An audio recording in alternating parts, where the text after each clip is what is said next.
Good evening, ladies and gentlemen, and welcome to another Pac-12 Chat Show live here on the Voice of College Football channel. I'm Tony Altimore here with the gang. We've got a great show for you tonight, so we hope you'll stick around with us for a little bit. We have a special guest, Mike Luke from the PHNX Wildcats channel. We're going to dish out some hot takes and make some predictions for the Pac-12 games, go through some big changes in our power rankings, which will be kind of fun. And then we want to hear from you guys, which you can do live tonight by calling in and joining the chat. Or if you're watching at home afterwards, leave a comment on the video. So first of all, welcome to Mike Luke from Arizona. He is Mr. Wildcat in Chief and the president of the Back the A movement. Mike, welcome to the show.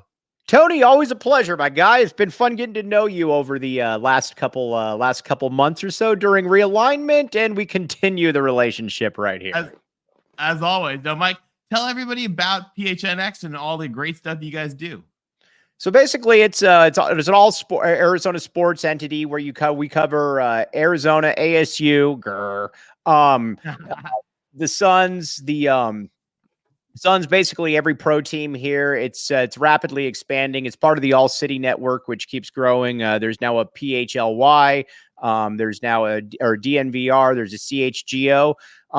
It's kind of was started by a guy named Brandon Spano, who was kind of on the cutting edge of that radio was kind of dying. And they came to me from the radio, and they offered me this position and took it and ran with it.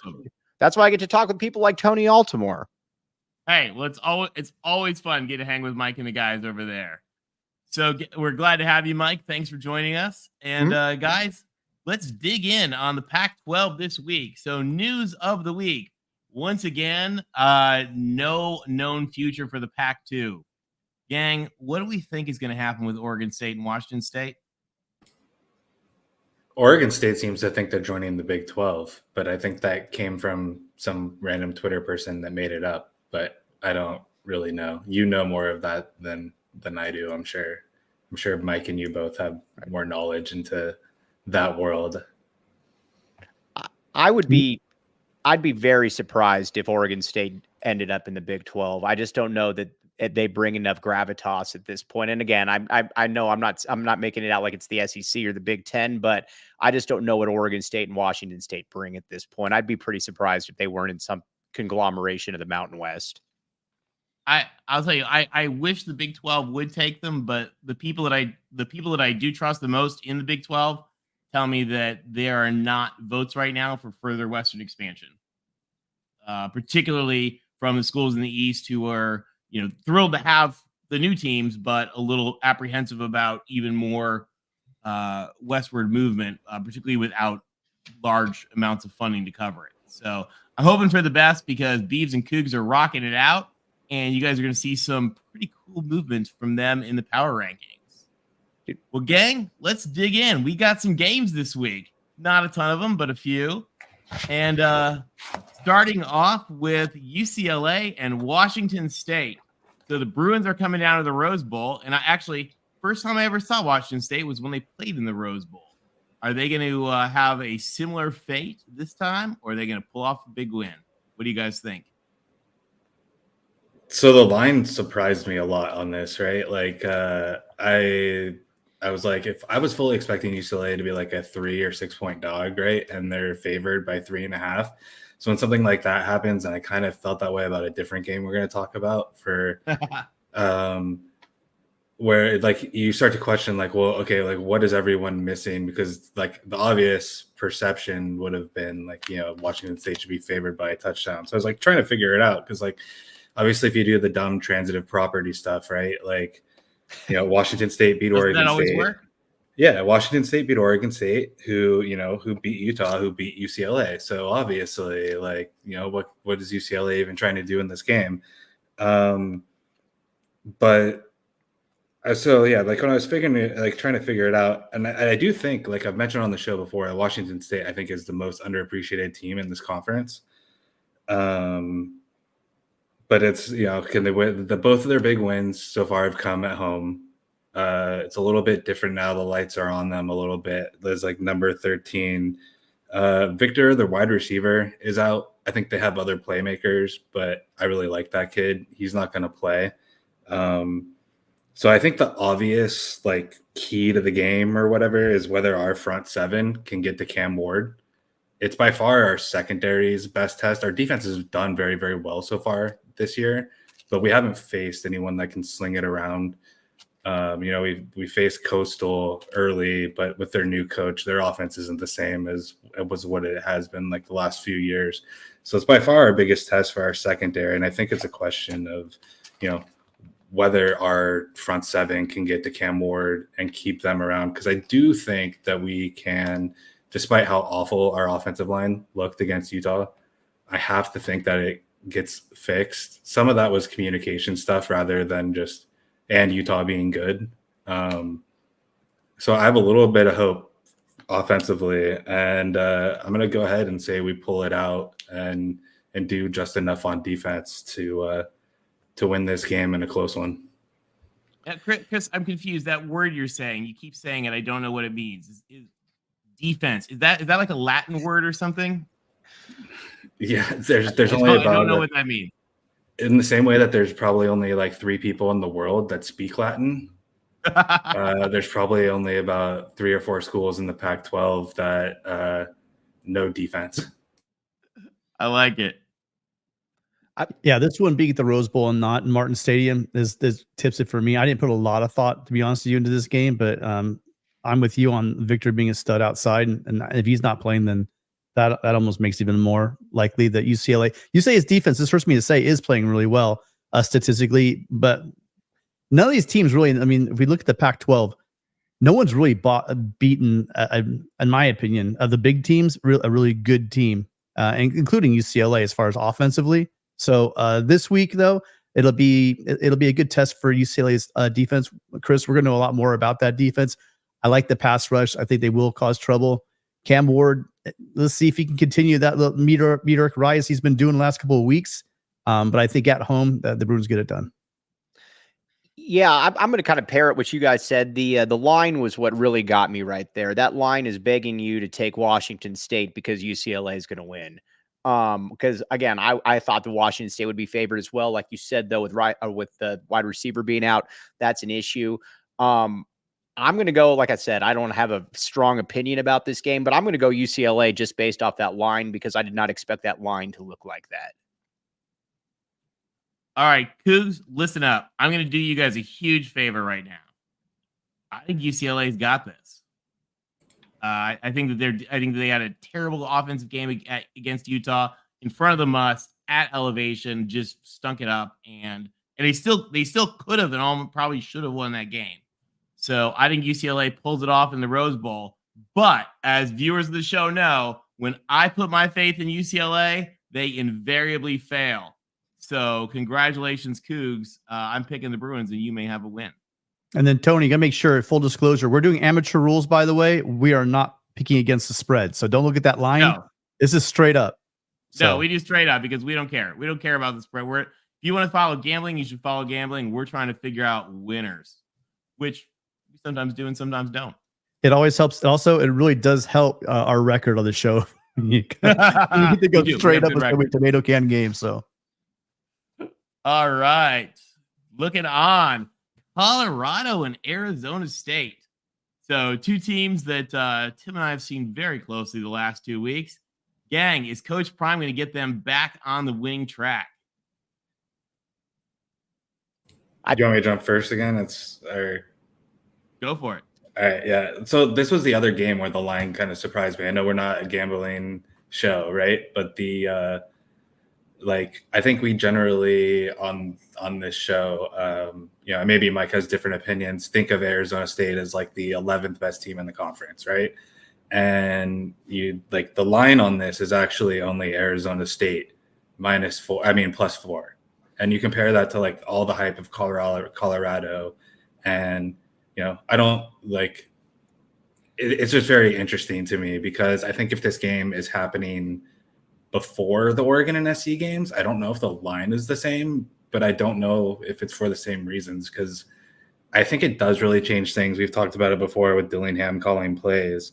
Hunter's still out. Shiloh Sanders is questionable. I'm interested in the SC opinion because you've played them both, and the games are kind of like mirror of each other, but like kind of in reverse in the sense that Arizona State hung around for a while against SC, and then you pulled away late, versus you guys coming out of the out of the gate super strong against Colorado, and then having them kind of make it a game late, like the opposite direction. I don't think Colorado stopped anyone worth a damn this entire year, the more I think about it, because the only team they stopped is a Nebraska team who had a quarterback that couldn't take snaps. Like, he fumbled like 5 times in that game. Like, I looked at this and I was just like, this seems way closer than I thought it should be. Why does it? And, because of that reason, and with Dillingham, I think being a little bit better, they had 6.5 yards a carry. Again, I know it was against SC if you take out like Drew Pine's stats. So if they can avoid getting sacked, which I don't think we think the Colorado lines are any good, and that scat back, like that running back that Arizona State has, I can't remember his name right now. You get Scott or whatever, right? Yeah. Like, that kid's good. If they can get it going, and kind of control this game in a way people don't expect, I think this is going to be a lot closer than people think. And I kind of lean toward Arizona State pulling off a shocker and kind of surprising some people in the desert. Yeah, well, I mean, they found something in Amarian Miller. That kid, the freshman kid, just lit up USC for 196 yards. And I know a lot of people in the country right now don't think too much of USC's defense, but it's not like there's a scrubs. That kid was making one-handed catches when he's getting tackled. He made a great contested catch in the end zone, diving to the ground. Excellent catch. And we already know about Jimmy Horn and Xavier Weaver. So they have, and with Shedeur Sanders, who's leading the country in yards passing, they're going to have a potent offensive attack.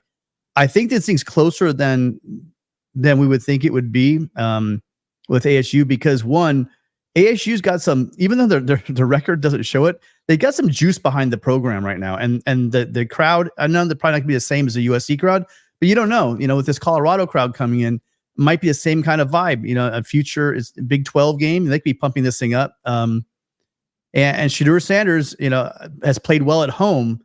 When he went on the road and faced a hostile crowd, he kind of fell to pieces. So I think that certain things will keep it close, being a road game, and hostile crowd, I think, will be a situation.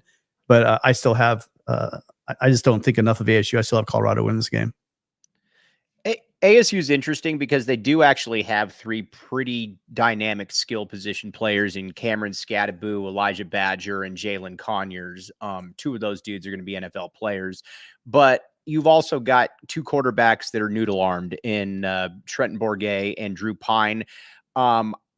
This was one that really surprised me, and I know it's going to be counterintuitive to what I just said, but I think Colorado's going to win this game by 10 to 14 points. I just don't know.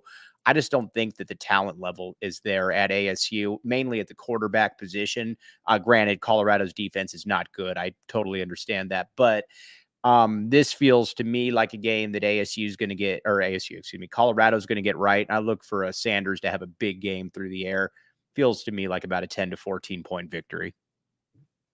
I think you're pretty spot on that, Mike. I love Kenny Dillingham, and I love what he's doing with the program.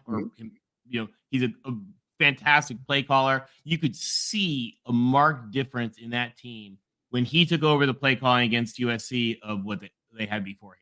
And so, yeah. But at the same time, they've got injuries a go-go. I don't think they have a quarterback. They have Rashada, who's hurt, and I don't think they have a quarterback who can really take it to Colorado like needs to happen. So, and I also, you guys know, I truly believe that Deion Sanders put together an outstandingly coached team. They typically don't make mistakes. No, they're super well coached. Yeah, they're very thin talent-wise, but they're rebuilding from absolutely nothing. And what they've done, I think, is remarkable. And I think this is hopefully going to be a pretty cool win for Coach Prime, and looking forward to watching it. So they're a year away from being pretty good. Yeah, I think that they're going to go in the Big 12 and do some good things. I agree. So they'll, in fact, with what you guys are doing, with what Colorado's doing, with what Utah's doing, I'll tell you what, And hopefully what Kenny Dillingham could do, the Big 12 teams may look at it later and be like, why did we do this to ourselves? For sure. But in a good way. Yeah, for sure. All right. So we have friends of the pod while Notre Dame is a friend of the conference. So our Pac-12 friend game, guys, a big one actually. Notre Dame going to Louisville before they play USC. And this one has people kind of all over the place. What do we think, gang? Are the Irish going to pull it off? Louisville's coming off an extra day of rest, and Brom's a good coach, and he's doing another great job at Louisville right now. But Notre Dame has way better players, I think, at like pretty much every position. Plummer, for people that are Pac-12 people, you might remember him. He was the quarterback at Cal. Before that, he was quarterback at Purdue with Brom, but he's a transfer from Cal. And outside of their game against Boston College, where I think he threw 5 touchdowns, I think he's like a 1-to-1 touchdown to interception ratio on the year. So it's not like Louisville's been lighting it up offensively. And they haven't played anyone anywhere like near what Notre Dame has schedule wise. They both played NC State, and they both looked very different in those games. I think Notre Dame gets it done on the road by 2 scores with SC right around the corner. Yeah, I don't think one thing I was looking at the schedule with SC coming up next. I don't think that they look past this game. I think that they will play with 11 players. That's the only way I see them losing. So I think Notre Dame wins this a lot by a fair margin. I'm not too worried about this game at all. Yeah, I'm gonna second or triple that, whatever you want to call it. But this feels to me like a low double digit win for them. I don't think Notre Dame's going to look past Louisville, because again, when you got SC right around the corner, the last thing you want is just stub your toe right here, because then that kind of diminishes that game to a certain extent. I like Notre Dame here. Yeah, I'm going to echo that. And so since we're unanimous, that means that Louisville will probably win. But Notre Dame's a good team. And I think Sam Hartman, they showed at Duke, they had a little adversity. And I think they showed that when time came in, time really came to buckle down, they were able to just march down the field and do what they needed to, which made me feel like the Notre Dame teams of old. There's something about Notre Dame when you're playing Notre Dame and you feel like they're like, the ghosts are haunting you, because when push comes to shove, they can march down the field. And that's just what they did. And I think they win this one pretty solidly. And then I'm looking forward to SC Notre Dame coming up after that. And to friend of the show, Mikey G in the chat, you get a SCO Ducks. I hope you're getting ready for the Dogs. All right. The Beavs, fresh off a nice big win, are headed into Cal Berkeley. We're trying to use, we understand that maybe their preferred name, whatever their new preferred name is going to be. Guys, are the Beavs going to stick it to the Bears? Or Chris, what does your dad think on this one? I have not asked for Dave's opinion on the game yet, but I'll tell you mine is the quarterback situation at Cal is a giant mess. They're like talking about it being like any of 3 guys that can play in this game, and that was like maybe okay when UCLA was doing that week 1 this year.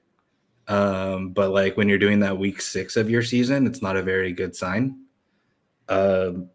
Martinez didn't do anything crazy. The Oregon State running back against Utah, they only averaged 3.6 on the ground, but their offensive line looked really impressive on some plays, like the way Jonathan Smith runs the show up there, and that offensive line, especially when you compared it to what UCLA looked like the week before, looked really good. And Cal's defense is not Utah's defense. So I do think that Oregon State is going to have success moving the ball. Cal might get some stops here and there because I think they are pretty decent on the defensive side of the ball, and DJU hasn't been perfect, but I have trouble seeing this Cal offense being able to do enough to keep up with whatever Oregon State does. So I will take the Beavs. Yeah, this one, at being at Memorial Stadium, not at Research, is going to be irrelevant. For early on, I thought, okay, here a couple of weeks ago, I thought about Cal. Hey, here we go, because it's a road game for the Beavs.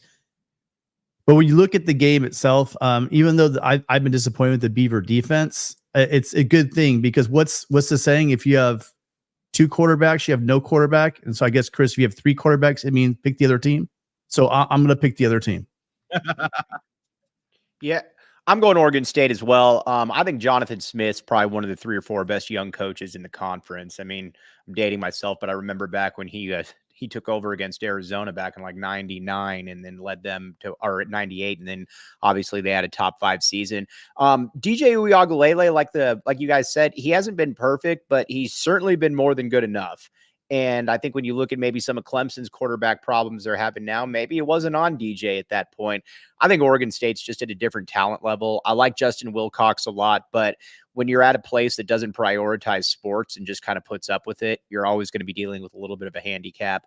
I like Oregon State here. I like Oregon State big. That's for you out there, Clint Moses. Clint Moses is with us tonight too, I think. Yep, hey, he is.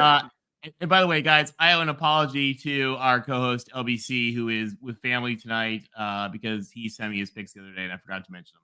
So let me just quick bounce back and we'll give you LBC says Colorado over ASU, Notre Dame over Louisville. He says here Oregon State over Cal. And Chris, LBC says UCLA over Washington State. And he wants it to be clear to you that that is not a typo. I really wish that one of you would have taken Washington State. I'm just saying, just like anyone. Well, hey, depending on what happens, we'll talk about the wildness of the last time in the Pacific Coast Conference when Washington State had probably their best season in school history, their best team in school history, and was left conferenceless afterward. If Washington State wins this game, by the way, I didn't say when we were talking, but if Washington State wins this game, I think you have to actually start looking at them as like one of the more likely teams to make the conference title game. Yeah, because schedule wise, they have Oregon and Washington both on the road, which is both going to be very, very difficult. But outside of that, it's very, very soft. And, like I can see in this league with a bunch of teams beating each other up, a team with 2 losses potentially sneaking in there, or if they, God forbid, they somehow win one of those 2 games. If they win this game against UCLA this weekend, I think they're in the thick of it. Absolutely. And just to wrap up on this one, I agree with you guys. I think Oregon State's going to have a big win here. It's going to be a lot of fun for all of our Beavs fans. We got such a great Beavs community, and so I think you guys are going to have fun in Berkeley. And I always recommend go there and get the garlic fries. They are amazing. All right, moving on. Gang, the game of the week. And it's going to be Pac-12 After Dark on ESPN, the only Pac-12 game on a major television network this week. USC and Arizona, or as we like to call it, the Singer Bowl. What do we think is going to happen on this one? I'm going to let the basketball rival and the football rival hash it out amongst themselves, and I'll watch any fireworks that happen. Who are you picking? SC wins the game, but I'll let you guys find out about what actually goes on in it. Sorry, yeah, go ahead. My bad. No, sorry, go ahead. You'll have more to add to this than I will, so go for it. I think Arizona covers. I think SC wins. It's kind of interesting because you got a lot of ex-Arizona players on this team. I think Christian Roland Wallace is going to be starting at corner right there. You got Dorian Singer, obviously a wide receiver. You got Keon Barrs as a backup D tackle. Arizona's only chance here, and they've played SC tough sometimes. Arizona's only chance is to be able to score a ton of points.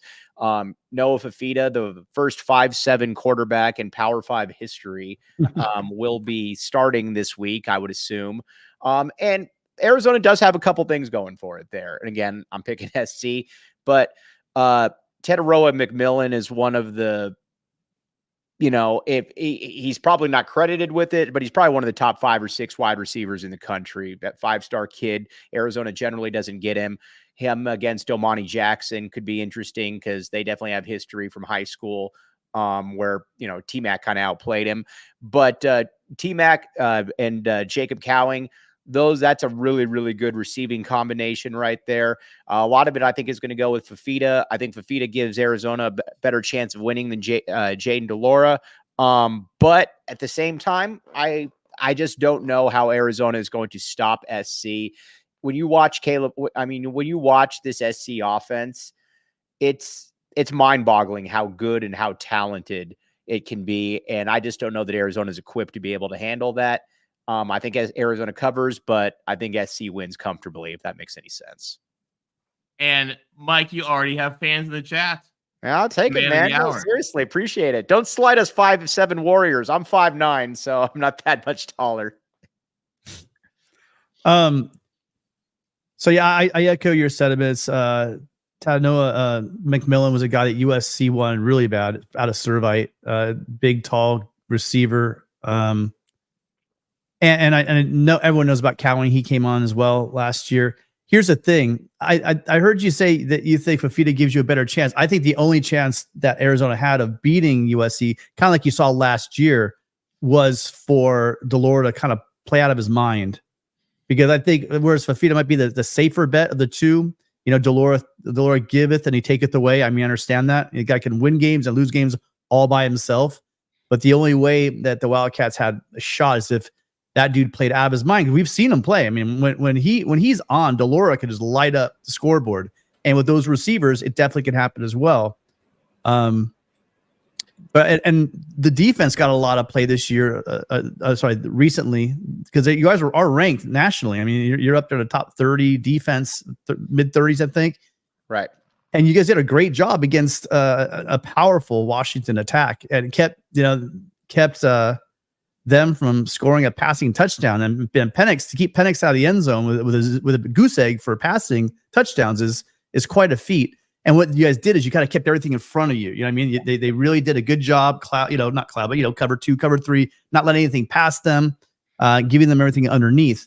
The difference I think between USC and Washington is USC actually didn't show up in Colorado, but USC has a pretty powerful rushing attack. Going into the Colorado game, USC was averaging 6.9 yards a carry, and I think they were leading the country in that stat. But the issue that the Wildcats are going to have is, I think USC can run them out of that, run them out of that defense and just eat it. Now, it's a lot. I said that about Colorado last week, Mike. So, who knows how this thing's going to go? I do like USC to win. I do actually think that USC is going to cover this game. I think that they got something to prove. They have a chip on their shoulders, and I do think they win this one big. Normally, I would agree with about JDL. The problem with DeLaura, though, this year is that he's been absolutely atrocious. He's been now. I get that you got the legal issues and all of that hovering over him, but the offense has just been far steadier with Noah Fafita in there. I am interested to see what he has with an entire week of practice. Again, you could definitely be right, and it's just kind of the safe pick. But there's kind of a quiet optimism around this team. I know that if you were to poll this team, it would be about 90-10 that they want Noah Fafita to start. And so I think we're going to see a lot more. They kind of came out, and let's be honest here, in that first quarter, I think he was a little overwhelmed, but he settled down to a certain extent, threw some passes that could have been picked off, obviously. It's going to be a fascinating game because if he's a good quarterback, he should be able to put some points on the board. But to me, the difference is exactly what you said right there between Washington and USC, is that Washington has got a power running game right there. USC has a power running game, and that you've got multiple game breakers right there. Washington, you could tell that Arizona did not really respect their running game, and basically everything was to keep the ball in front of you, and they did a good job of it. Honestly, I thought Arizona played really well considering the circumstances. 31-24, you'll take that. But SC, to me, offensively, I'll put SC's offense against anybody in the country, to be honest with you. I think it's that good. And especially when you combine the ground and the air attacks, that's what makes this game terrifying from me. I can see SC dropping 50+ on this game. I agree. I'm just hoping that we don't also let Arizona have 49, and we'll see, or 52. we'll see what happens with that. Well, Tony, on that point, real quick, it's been less than a year since the last time Arizona came to Los Angeles and beat a top 10 team on the road that they were about 20-point underdogs to. So, yeah, and last year USC went to Tucson and Arizona gave them all they could handle. So, especially with the Pac-12, and we make jokes about Pac-12 after dark being wild, but it's another wild night game in the Pac-12.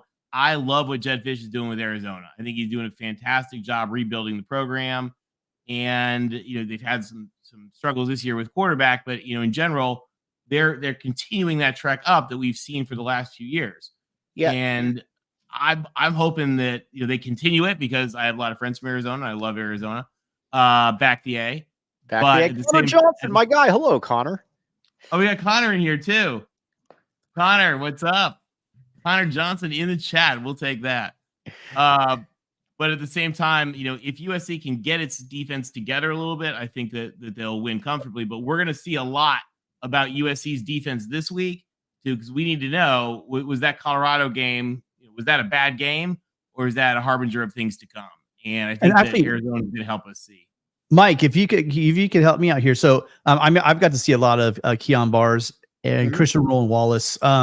Do you have anything for us on the USC fans out there? I mean, Christian Roland-Wallace played a lot of snaps. He's actually getting a lot of plays. It's kind of taken him a couple of games to break in, but he had a pretty good game. And then Keon Barrs is a guy that I really, really like, but that Dejan Benton has kind of taken some of his thunder away in a way. Anything to say about those two guys? Yeah, I like Christian Roland-Wallace a lot. I mean, he's not a guy that athletically is ever going to jump off the page at you. He's never going to run a high 4.3 40, but he's physical. He understands football. He's somebody that I could possibly see having maybe a little bit of a career in the NFL at maybe the safety spot. I don't see him being fast enough at the corner, but honestly, I was a little surprised that it took him that long to really kind of crack into that rotation because he's a good corner. I mean, Arizona fans like to pretend that they didn't want him here anymore. Whatever. We don't give away players that'll start at SC, but, he's a good player. The problem with Keon Barrs is he's very, very talented, and he was second team all conference a couple years ago. And I hate using this term, he's kind of lazy. He's not a good practice dude. And when you're at Arizona, you can get away with that. At SC, you're not going to get away with that. And so I'm a little disappointed that he hasn't, had a little bit bigger of an impact, but I am happy for Christian Roland-Wallace though. I think he is, I expect him to probably stay and continue to get more and more snaps. He's a good football player. And like I said, I could possibly see him playing on Sundays as well. And then Riley did you guys dirty. He saw what Dorian Singer did to us last year, and then he just decided to, pull him over here. That was a big part of that huge game you guys had against us in Tucson last year. Singer's a beast, man. Like I said, when it's different because at SC you got so many receivers. At Arizona, Jed Fish only plays 3. They don't leave the field. They only play 3.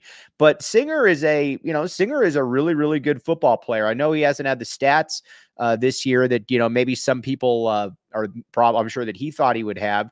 But I mean, you can just tell by watching him that, he can get open. He's got really good ball skills. He's got fantastic ball skills. He's never going to be somebody like Branch, though, that, you can just get the ball to and he's going to run circles around people and get them deep. He's somebody that has to be able to high point that ball or to be able to work the sidelines. Another guy that I could see possibly having an NFL career.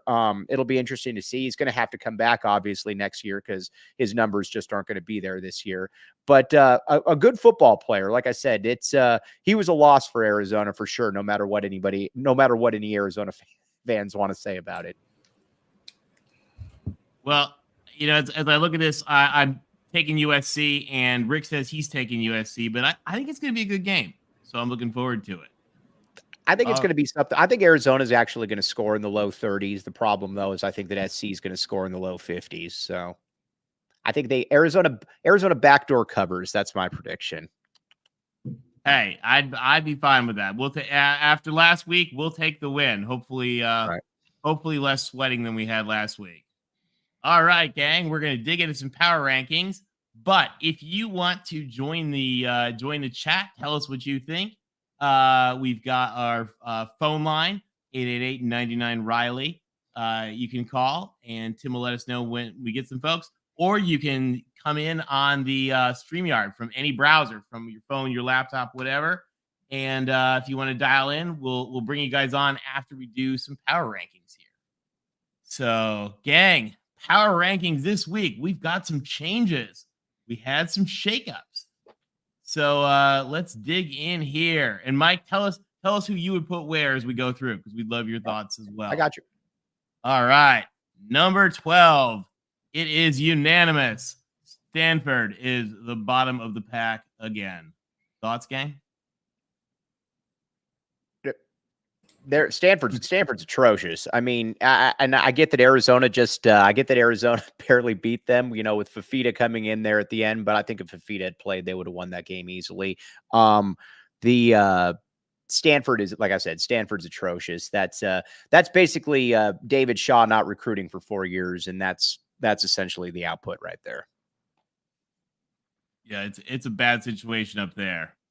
And then next up, ASU unanimously. And guys, we did not collaborate on these, but once again, ASU second to last. I'll tell you, I think if poor Kenny Dillingham, if he could have a couple of those injured players back, I think they'd be a lot better. Yeah, I mean, they've got some. If Jaden Rashada was able to play this year, I mean, you've got some talent. The problem, though, is that you got Drew Pine and Trenton Bourguet. Trenton Bourguet is from Tucson. We love Trenton Bourguet, but when you got quarterbacks that can't throw the ball beyond 25 yards, and you've got somebody like an Elijah Badger that's an NFL wide receiver, and Jalen Conyers, who's an NFL type tight end, it's difficult to really maximize those. It becomes a lot easier to scheme for that. I do like that Dillingham's is calling the plays right now, and I like Dillingham. I think he's going to do well there, but they're just, when you don't have a quarterback, it's difficult, man. I mean, it kind of comes down to that. It really does. All right, next up, the California Golden Bears. Chris, they're climbing up in some, sitting in 10 in the others. What do you think?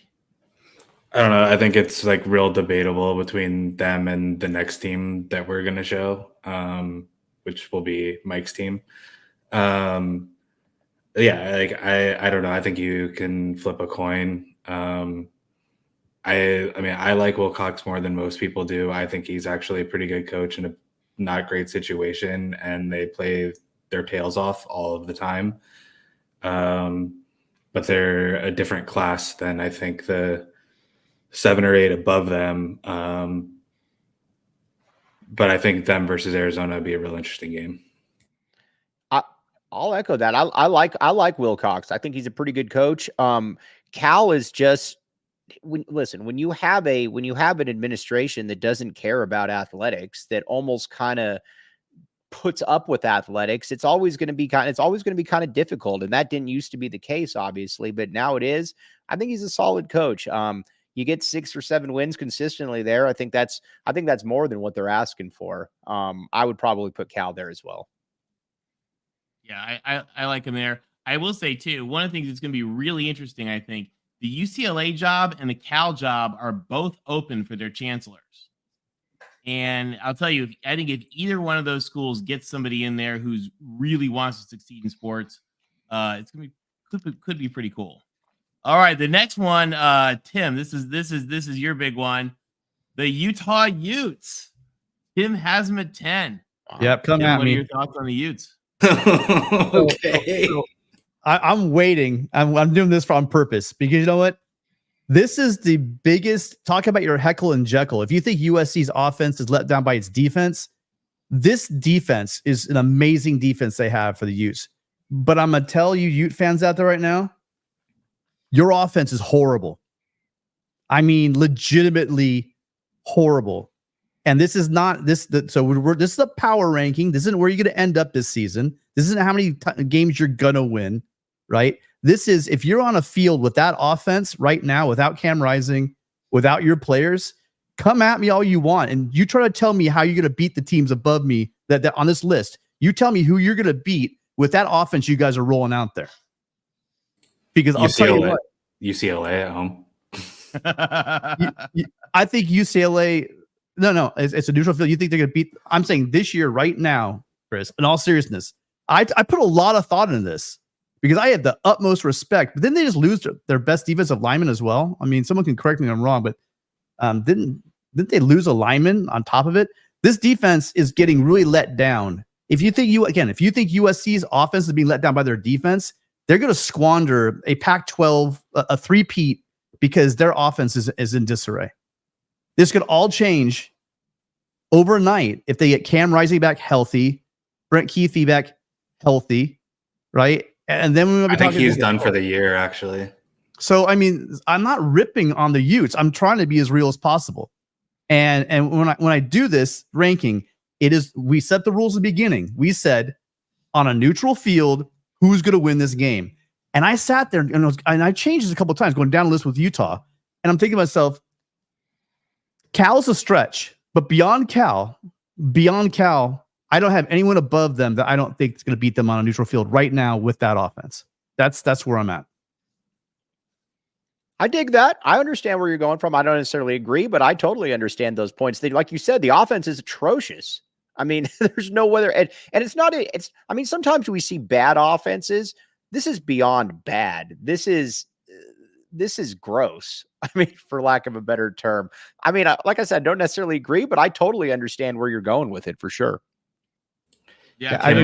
I'm not slamming them. I want them. I like the Utes. You know, I don't like some of the fans that go crazy, but as a program, I have the utmost respect for the Utes. I mean, Larry, if you're out there, you know I do. I just can't defend this offense anymore. It's bad. And that's where they are. Yeah. Yeah, I think it's the other thing too, Tim, I think you're totally right. You know, we keep hearing, is Rising coming back? Is Rising coming back? I'll tell you, if Cam Rising's back and they're playing well, I float them up higher in mine. But right now, they're not pulling it off. So we'll see. All right, next up, and I tell you, this is one I wanted to list higher, but they got some stiff competition. We've got the Wildcats. Bear down and back the A. Mm-hmm. I would probably go with where Tim has them. I would have them at 7. I think Arizona's a little bit better than Cal. Arizona's actually, like I said, Arizona's actually got a fairly decent defense. The problem though is everybody thought that the offense was going to click this year, and so far it hasn't. I actually think that putting Fafita in, while he probably doesn't have the upside that JDL did last year, I think it's going to help stabilize some things. I would put them probably at 7. I think they're better than Cal.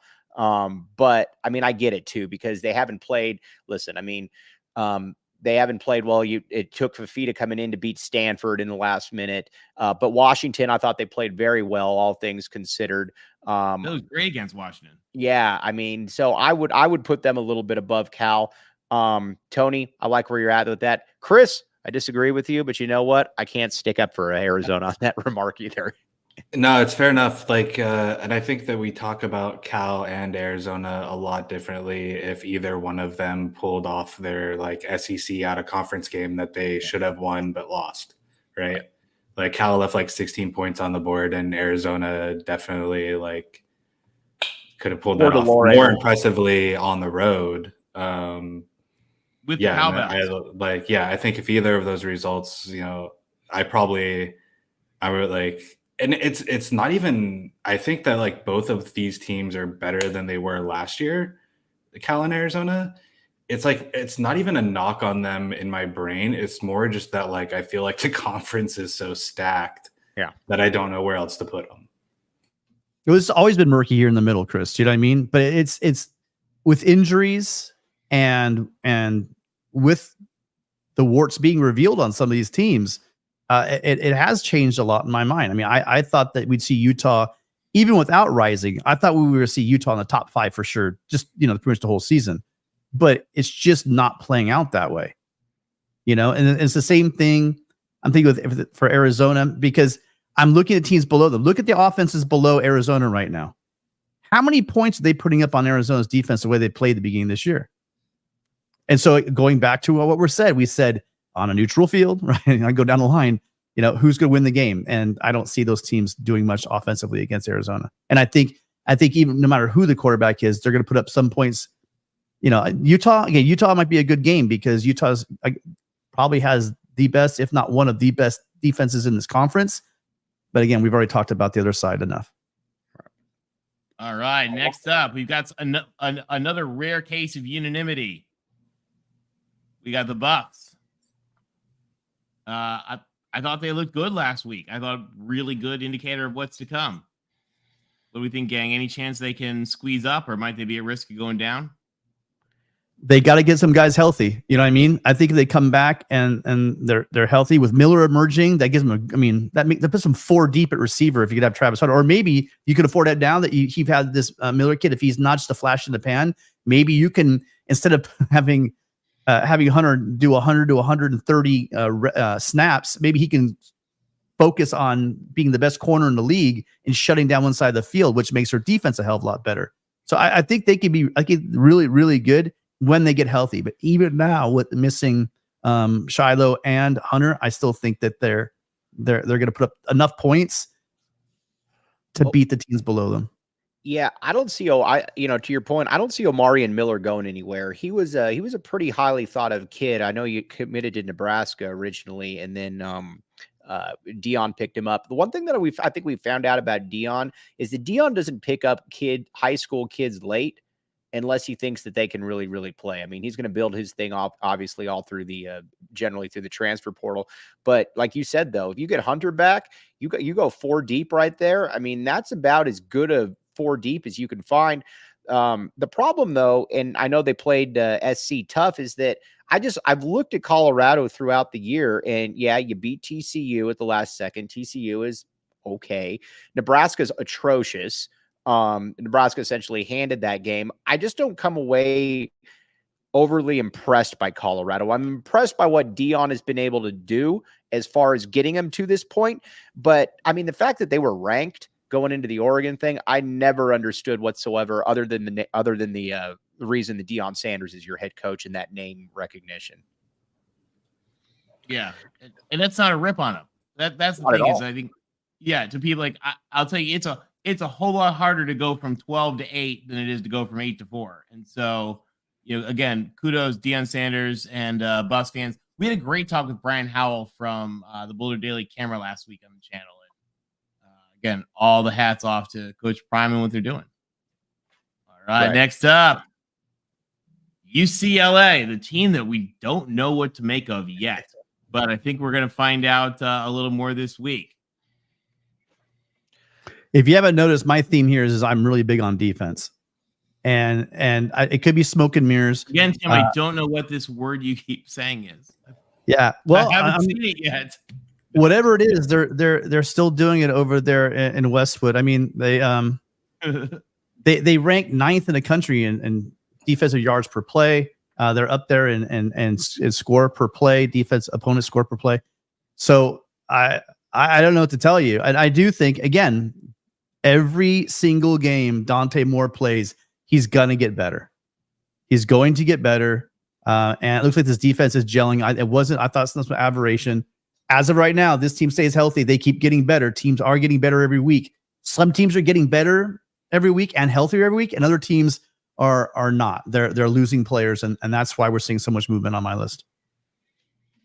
Yeah, I would agree with that. I think that they got, like you said, you got a solid defense right there. And the big thing is, listen, when you got a top 3 quarterback in the nation right there as a freshman, he's going to get better. And not only that, I get that, he's been very meh, but you can tell the talent is right there. And when you've got a guy that has that kind of ability, you're kind of waiting for him to just start breaking out at some point. I mean, it's probably not going to happen this year, but I think their upward trajectory is good. It's just not the UCLA team that I expected to watch before the season started.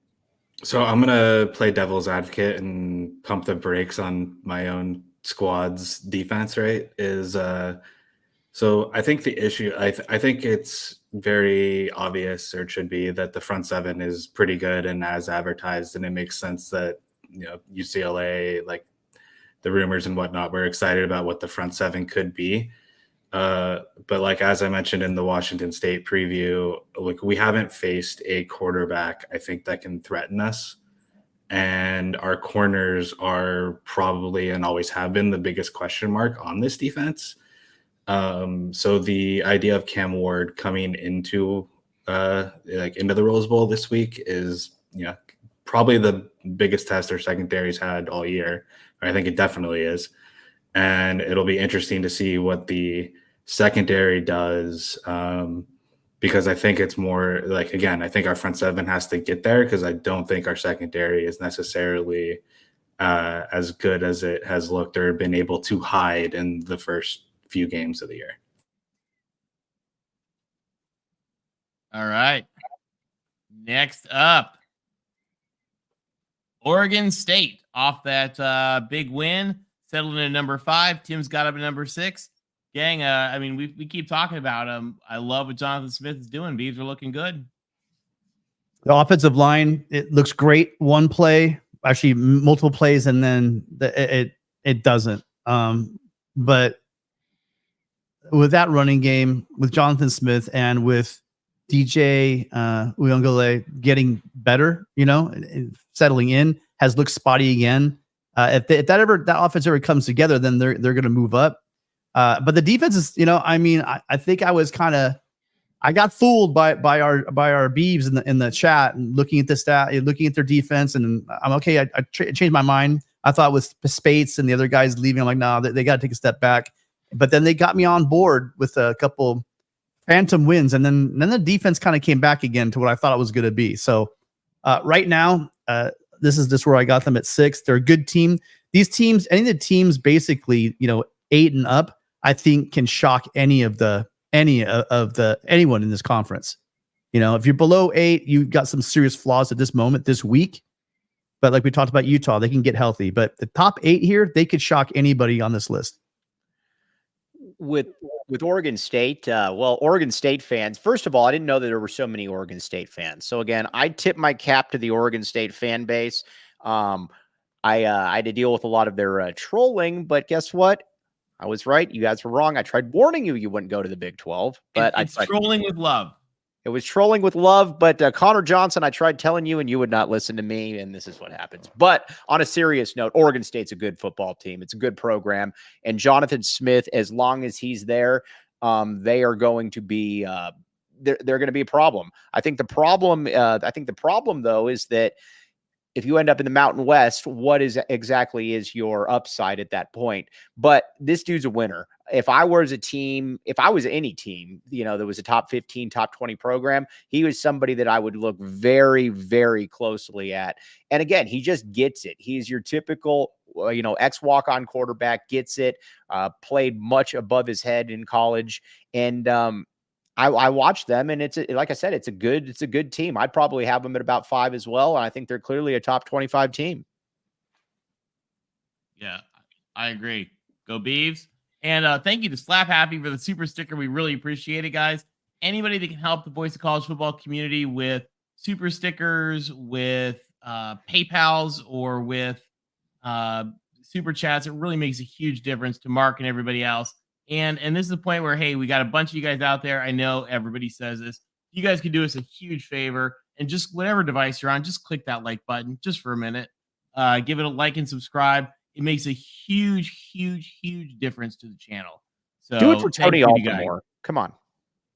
We appreciate it. Thanks. And again, it's shout out to Mike, who's awesome and beloved in the chat. He's famous already. I like it. All right.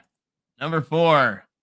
Wazoo. And what a year it has been for the Cougs already so far, guys. As David Greenshield, a devout Buckeye fan, said, all of a sudden that Wisconsin loss isn't looking so bad anymore. What do you guys think of the Cougs? I gotta beef them up so that when we knock them down, it looks better, right? But like the serious note, I just lean on that game again, like the wins, albeit at home, like against Wisconsin and against Oregon State, are better than what SC has done on the field. And that's why I have them there right now. I think they finished there? No. But based on what they've done so far this year and some of the warts and the worries that we've seen out of SC's defense, that's why I have SC slightly below the Cougs for this week. They keep sliding, don't they? Huh? So here's what What? I'm gonna say. The Trojans. So here's what I'm gonna I had them say. 4 last week, I think, too. I think I Oh, you did? replaced that. Yeah, I think I replaced them with I think Utah. There you go. So here's what I'm gonna say. Washington State. And by the way, I'm surprised no one called me out. By the way, Chris, for pumping Arizona, because who do we play this week? But no one called me out for that one. But as far as you're putting USC behind Washington State, I'm okay with you. But remember, it's not what you've done on the field this year. It's what your team is. Again, I'm going strictly off of what we decided that, what this ranking would be. And if you went strictly on how you've played on the field, we would have an argument. We could have a conversation about it. But as far as who the two teams are, I think Washington State is awesome. They're playing great. Dickert's got the defense flying around, playing excellent. And Cam Ward, like I said, we'll talk about in a moment. When you have certain quarterbacks, they can keep you in any game. And Cam Ward is definitely evolving into that kind of a guy that we could talk how great defenses are, even at Utah. Cam Ward, if that guy's dealing, he's got the sweetest, quickest release I've seen in a long time. He's clicking in this offense, and he looks great every week, and he's looking better and better each week. But as far as them being better than the top 3 teams, I don't see it yet. Yeah, Cam Ward's a beast. That's all I got to say. I mean, they knew what they were doing when they, when they basically swapped out JDL for him. He's a monster. But I don't see them in the top 3. I think they're right there at 4. And I think they're clearly above Oregon State. So, and I want to give a shout out to friend of the show, Dr. Chilton from Washington State, who helped run them through the process when they fired Rolovich. I worried what would happen. I worried if they would lose people, and Jake Dickert stepped in and has taken them farther than I think Rolovich ever would have. So kudos to all of Coug Nation.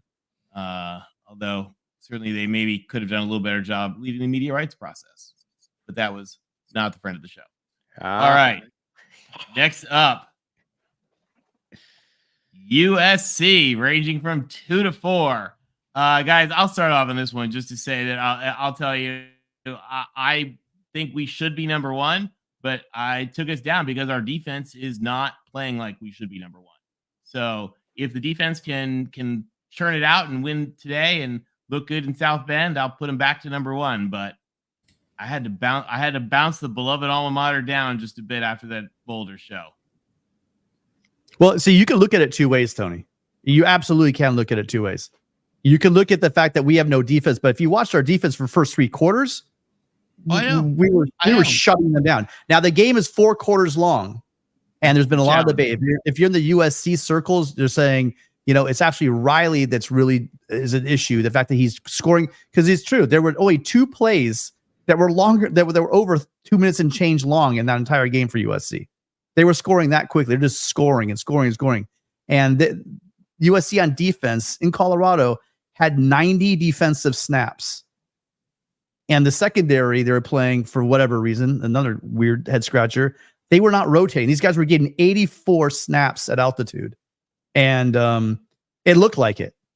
But what was a little more alarming is the kind of the wheels kind of came off the offense too. The offense looked clunky as well toward down the stretch. But here's what I'm going to say, and this does go against our metric. Why I have them here right now is one, if you're going to tell me that you're going to give me Caleb Williams. See, I watched Penix in that game against the Wildcats. The things that Caleb can do to that defense, with his legs and hurt him that way and be dynamic and make plays, and he can.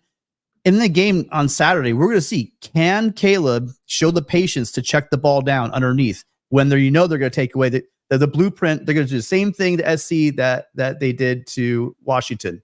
What will USC's offense do in that situation? And I think, again, with our receivers and our athletes, I have all the respect in the world for McMillan, just stud up there. Polk, absolutely. Unduze, just a touchdown machine.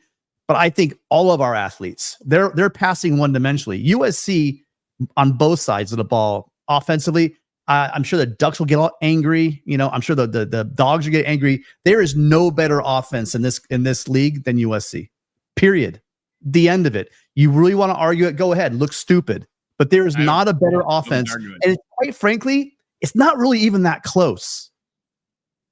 So I've been talking the whole theme about defense. The one thing that does go against what the rules we set down is there's one thing that's going to happen. USC's defense, you guys, it's going to get better and continue to get better. And if you think this defense is the defense from last year, they fell apart in the fourth quarter. It looked like crap. They absolutely played down to their talent in ASU. But let me ask you this question. Has USC trailed one time this year, the entire season? The answer to that question is no, and they're the only team in the country that's true of, right?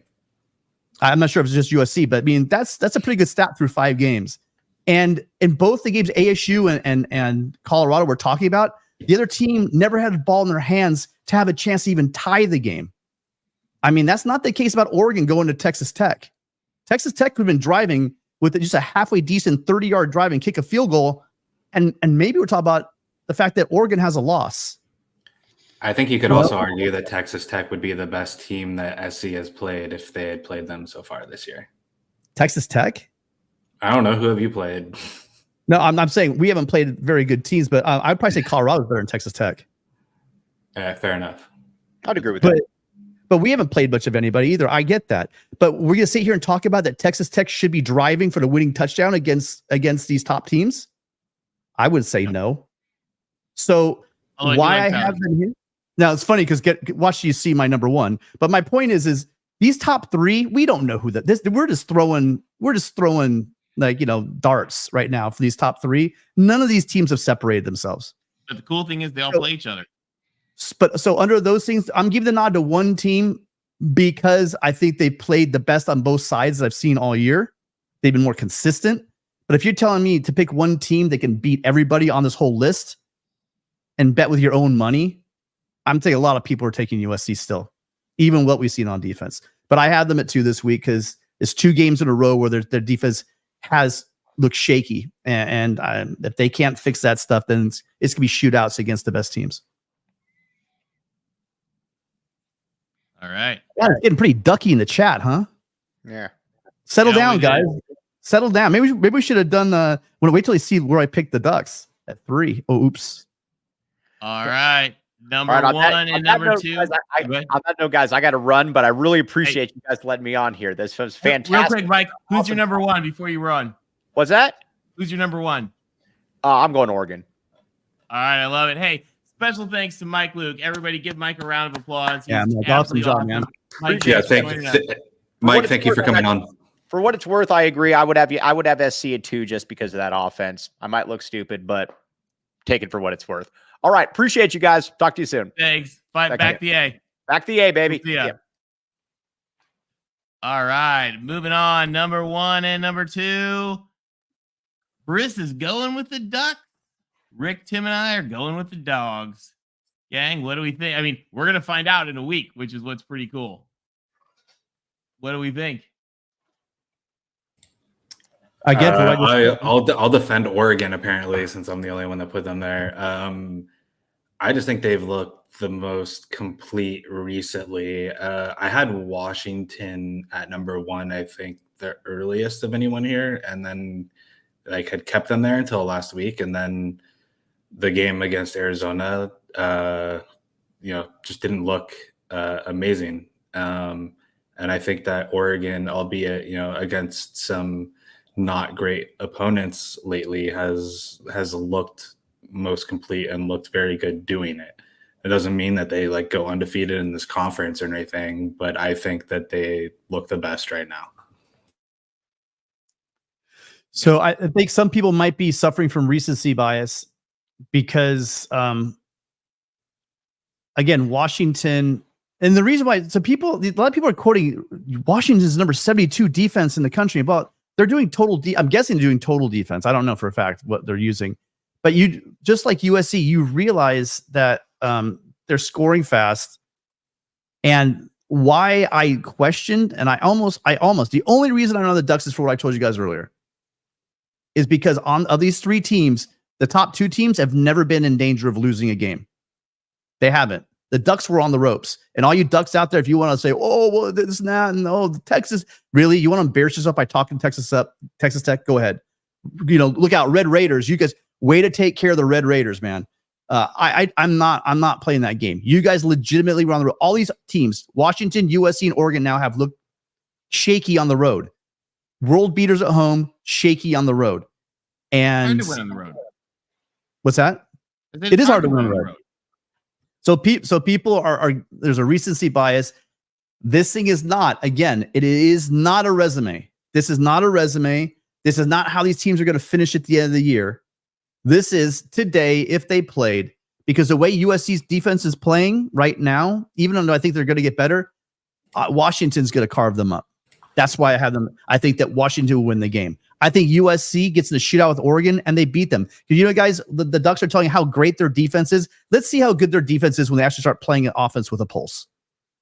And then we'll know if this is a good defense or not. Because of all the teams up here, everyone else has played a dynamic offense and they haven't. I'm not sure UCLA has.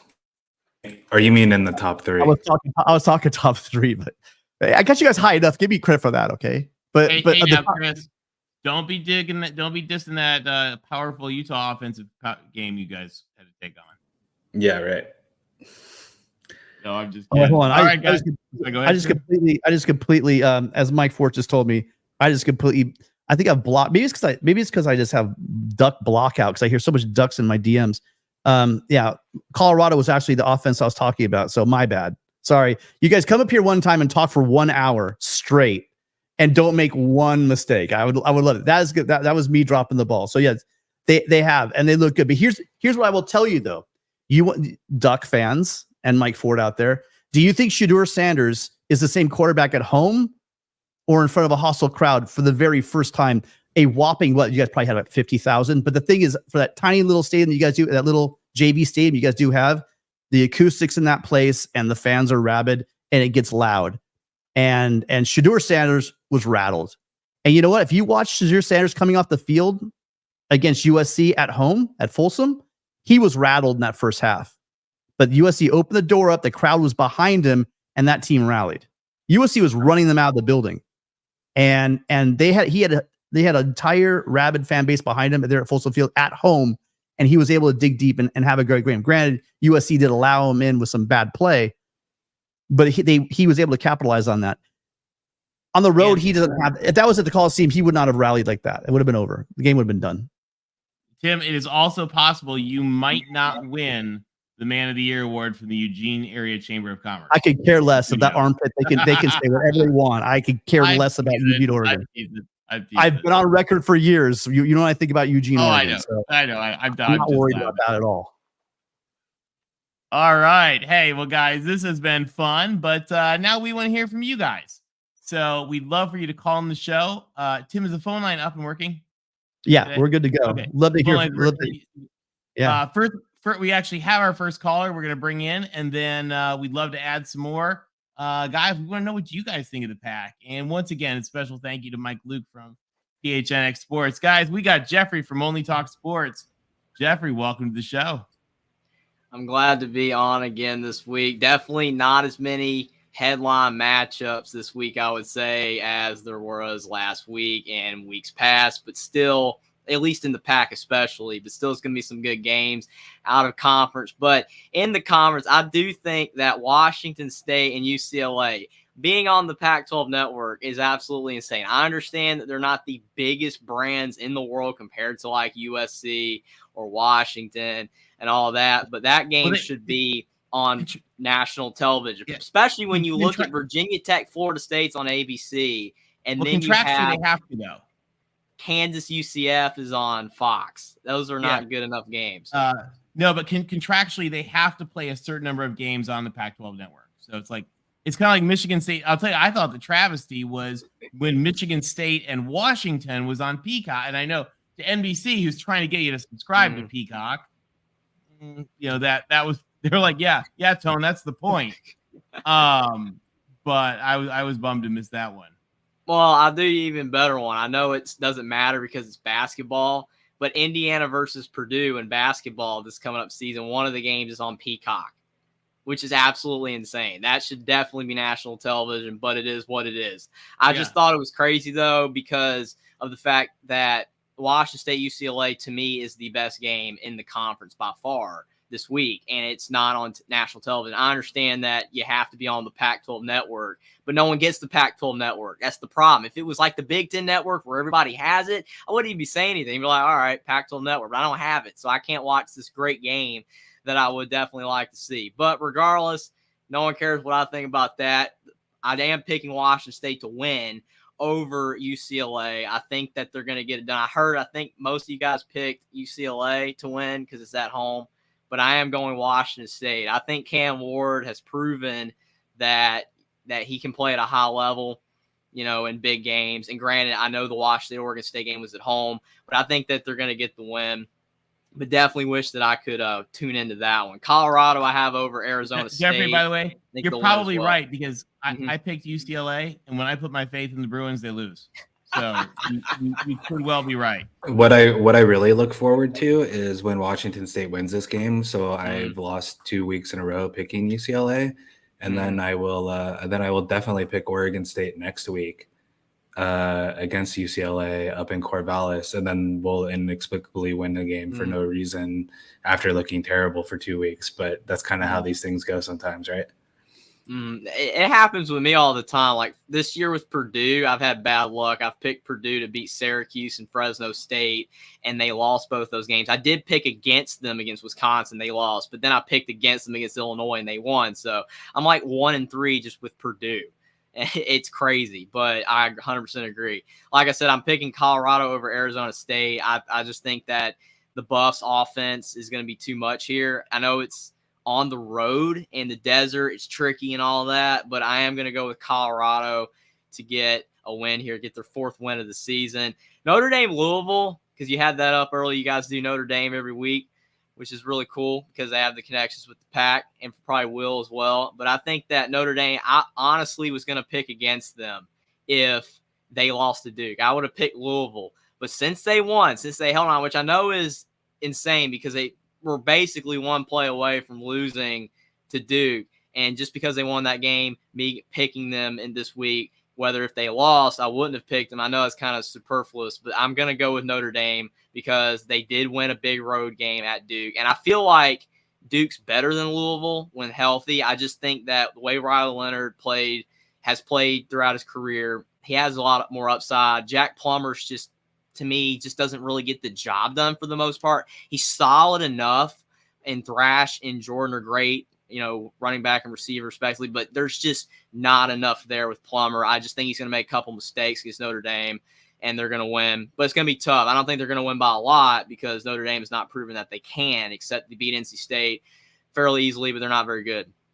I got Oregon State over Cal. Berkeley, I still like Cal better, but I am going to pick Oregon State to win. Because of the fact, even though DJ has struggled, Cal, their offense is horrible, but their defense is pretty good. But I just think that Oregon State is going to easily win this one by at least 14 over Cal. And then USC, they're going to beat Arizona. There's going to be a lot of points. I'm not going to advise anybody to bet the over or anything like that because it's a ridiculous spread like it was with Colorado, but it could very well possibly could go over. I'm just hoping for USC and for you guys especially that the defense starts getting better because USC, you can't waste Caleb Williams. Caleb Williams is a generational talent. He's fantastic, and he might not be – I know the rumors and all that, people talking about he could come back, and all that kind of thing if certain things, made it where it would make sense for him with the draft. But I mean, I don't think it's going to happen regardless. So – you have to win with him now. And USC's offense, this is a title team, possibly, if the defense was average. Just average. Doesn't have to be elite, just average. And this defense is horrible. I was buying the hype in the offseason. Tim was saying we're going to be better. We're going to be top 60 or top 70 at least. That's bad. Defense is horrible. And I'm just like, they got some talent. Actually top 50, by the way. And by the way, what you're saying sounds really familiar. You know why, Jeffrey? I said we don't have to be good. I said we wouldn't be at the beginning of the year. I said we won't be a top 20 defense. We just need to be a top 50 defense. And guess what?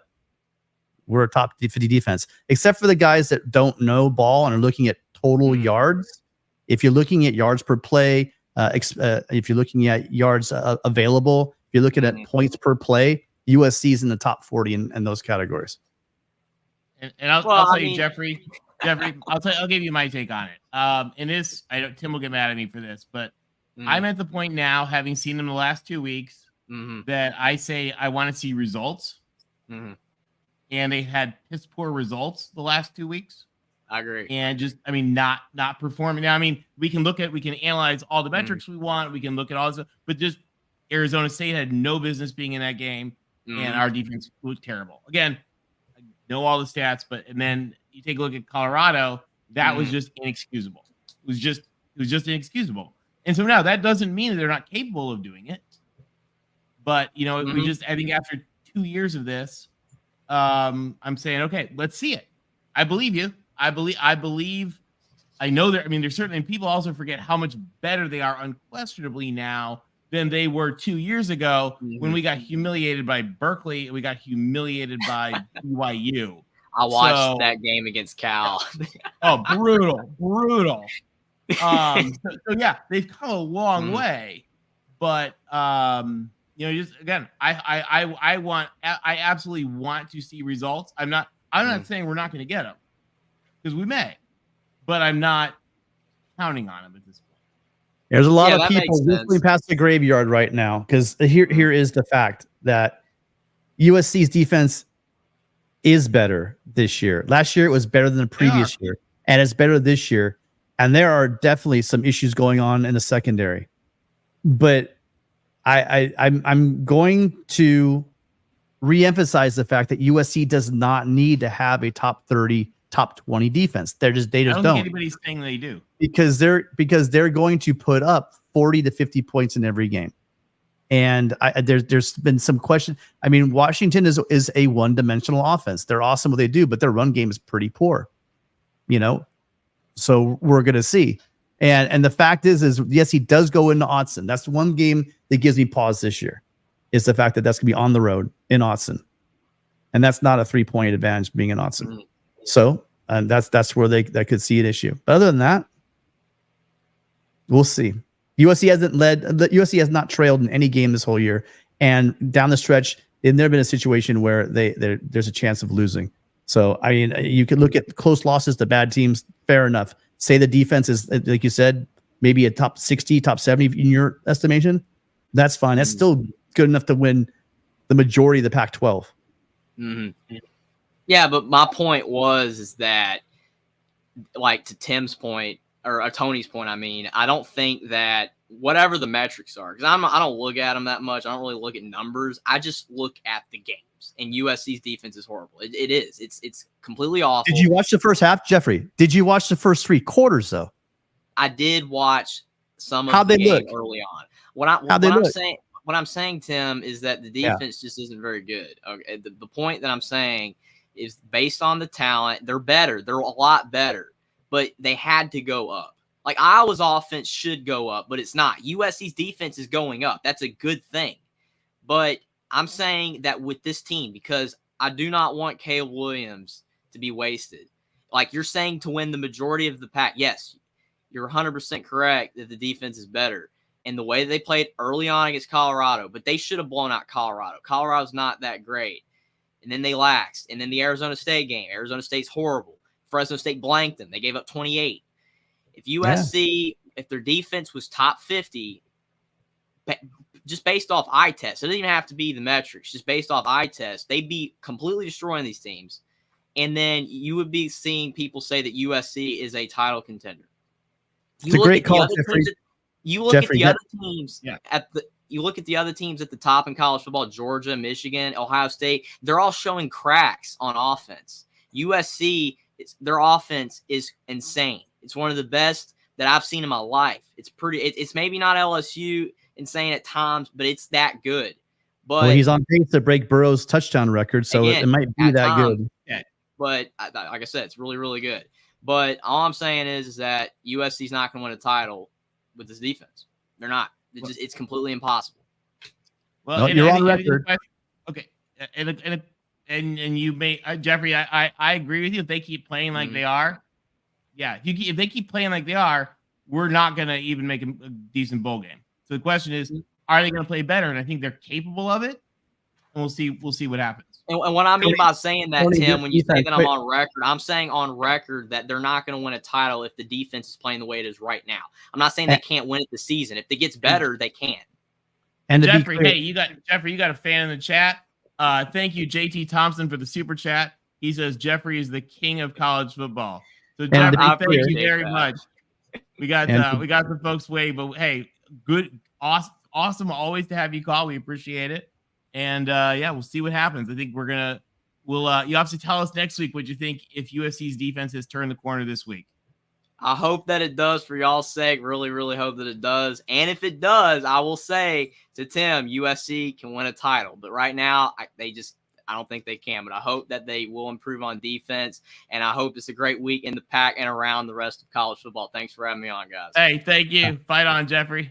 Fight on. Tim, you said we have somebody in the Don't ever say that again, Jeffrey. Okay, whatever UCLA's what's your slogan? Four's up. Four's up, all that stuff. It's over the wall, isn't it, Chris? Over the wall. We got rid of that a long time ago, thankfully. As one of the besides getting facilities built, that was probably the next best thing that Jim Mora did at UCLA. I'm trying to learn all these chants, hashtags, and stuff because I haven't even known half of them before. I'm learning them on the fly. I like it. You're doing a great job. Thanks again, Thank Jeffrey. you. We'll see you soon.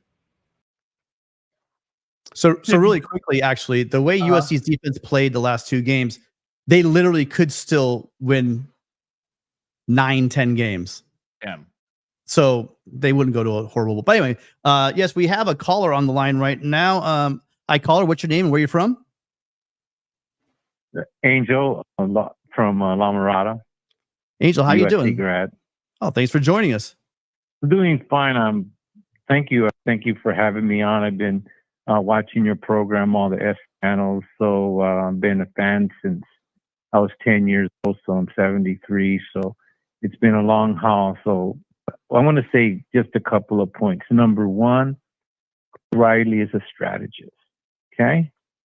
And I have a military background. The best way to determine how well your troops are is to put them in live fire. That's why he's playing as many players on defense as much as possible, because it's time now to make a final determination who is going to be your best players against the best.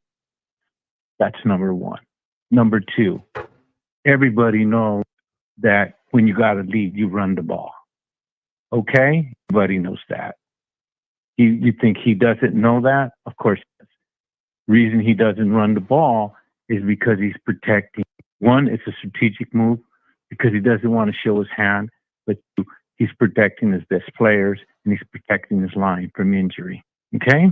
So number 3 point, when Lincoln Riley decides on his final players for the big game against Notre Dame and the rest of the game against the best teams, rest assured, SC's team will play the best ball of the season and they will run the table. There isn't a team that can keep up with us offensively, and the defense just has to play just good enough to keep them from scoring more points than us. And if we do that, we will win it. We will Pac-12 championship. Thank you very much for having me. Angel, thank you for calling in. We appreciate it. Love it. Right Having a centenarian calling in, that's brilliant for us. On the rotating players thing, I was with that for the first 3 games, but we're in game 4, game 5. We're in league play. I think that Riley needs to, if he is doing that still, which I don't believe so. I think they've really kind of settled down on their rotations.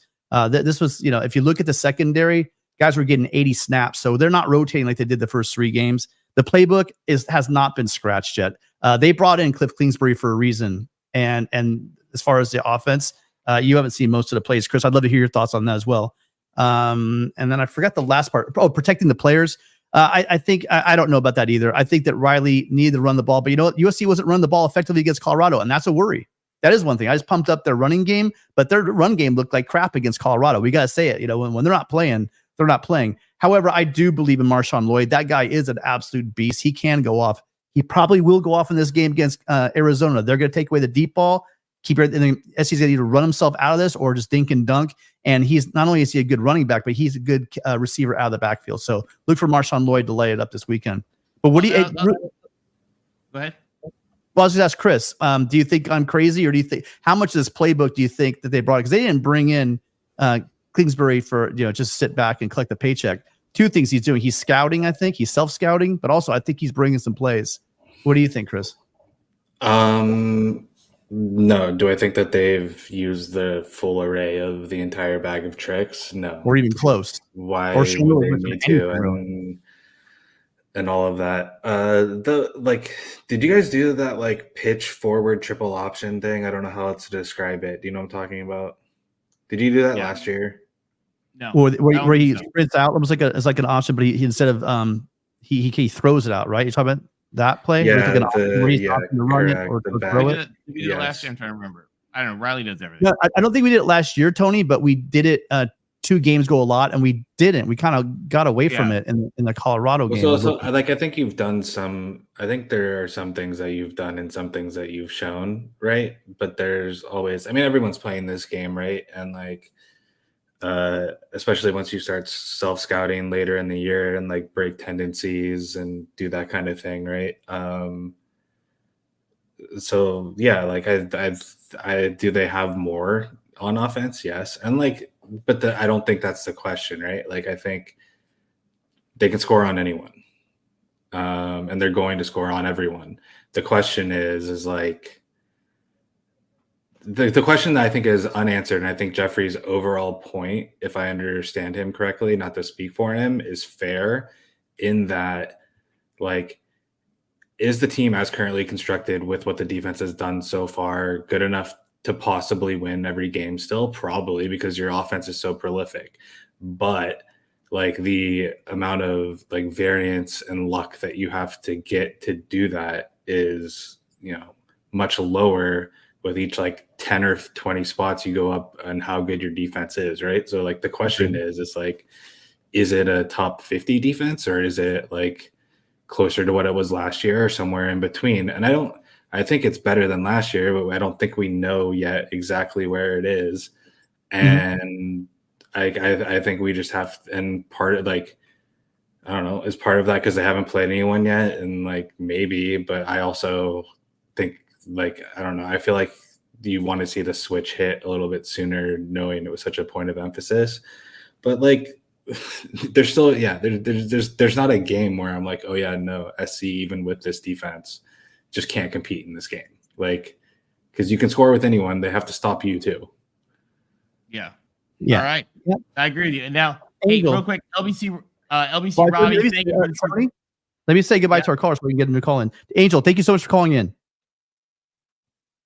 Oh, I'm sorry. I thought he already left us. Yeah, no, he's still here. So, Angel, thank you so much. Call in again. Appreciate your time, and thank you for calling in. All right. We appreciate it, Angel. If you can hear us, thank you again. I love having 72-year-olds call in that we've never heard. I think we actually heard from him a long time ago on the USC show. We did a phone call, but it's nice to hear. I love whenever we get new folks. It's always fun. We love having everybody. We got a line of folks coming. But if you do want to jump in the line, we'd love to have you guys. You can call us 888-99-RILEY, or use the feature with StreamYard. So let's bring in Sean Garner. Sean, welcome to the channel. Great to be here, guys. How's it going? Good. How you doing? What do you think about the Pac this week?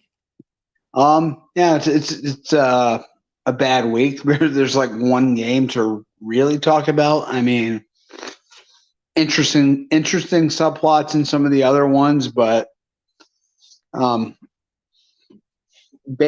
basically, the Washington State UCLA game is the only one that looks intriguing from the outset.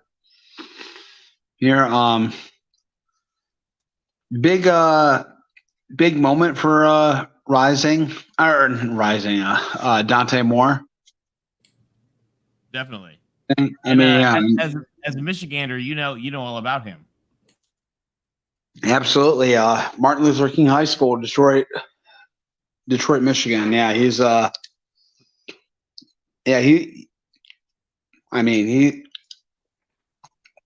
feel like I say this every week when I bring up UCLA. They're playing some of the better defenses in the league early on, but their defense itself has looked really, really stout. And I must say, Chris is giving off some real beta energy. Like he's apologizing incessantly for how well UCLA's defense has been playing. I mean, the one loss they've had, their defense was outstanding. He could just be scarred from the past decade too. No, I think it's true. Like, well, yeah, I think like we're top 10, or the week before we were, if you excluded FCS games, yeah, the number one defense in yards per play in the country. And I do think the front seven is amazing. Mm-hmm. I won't apologize for that. What I'm hesitant to be fully on board about is the fact that I don't think anyone has threatened us downfield consistently to attack what is the weakness or supposed weakness of our defense and was before the season started, especially at corner. I would love to. I mean, we're going to find out this week, right? If we can defend the pass, because Washington State has been slinging it and Cam Ward has looked much improved this year. And if we can make him look more like Cam Ward last year, then I'm on board and saying that this defense is pretty dang good. It's way better than last year already. I just don't know if it's like potentially top of like, top 3 in the conference, or if it's like somewhere in the middle. Yeah, absolutely. But can you put on your Tim Prangley shoes for a second and like pump your defense up as much as possible? Yeah, the front seven has multiple NFL guys and is as good of a front seven as anyone in the country. And there's a lot of teams in the SEC, whether they realize it or not, would trade their front seven for our front seven, and that's like very true. And I mean, it might almost be every defense in the SEC right now. I mean, So I mean, like. That's the key game. And I remember coming on a couple weeks ago, I picked Oregon State to beat Washington State because I was kind of skeptical. I mean, not skeptical of Cam Ward because I always thought he was very good, but I felt like he's had to be like extra special, and he's been extra special this year. I mean, there's no question about it. But like. This league, as long as I've been following it more closely the past few years, it seems like more home road dependent than almost any league in the country. Like teams play so much better at home than on the road. They're where games are being played makes such a difference in this conference. I don't know if that has to do with the geography, with the layout of the conference. But it's like, Arizona State at home, like anybody can beat. On the road, anybody can beat Arizona State. But, if it's a Pac-12 team going down there, on a Saturday night, it's a tough out. Wild. But, I mean, is there anything to that? Like in this league, it's different than any other league in the country with, how your teams are spread out. I think with especially with Utah and Oregon, there's a couple of places in this league that are just really, really hard to play at. Yeah. Like I think those are two true home advantages that like are right up there with a ton of other schools. To a lesser degree, right? I mean, Reser to a higher than Martin Stadium, but I mean those they're just the Pacific Northwest schools, even though they're smaller stadiums, they're just loud. Washington State is also a very hard place to get to. Right. Like the travel. It's a difficult travel experience. I mean, remember, they flipped our plane over last time we went. Well, not quite over, Tony, but yeah. They made our plane put its ass on the ground and do a wheelie with the nose in the air with the staff on the plane. So yeah, the plane was, face up, butt down, towering into the sky over the little rinky-dink airport. So awesome. True story, guys. You can look up the pictures. Hey, Sean, thank you so much. We've got folks waiting. Any more thoughts on the games real quick?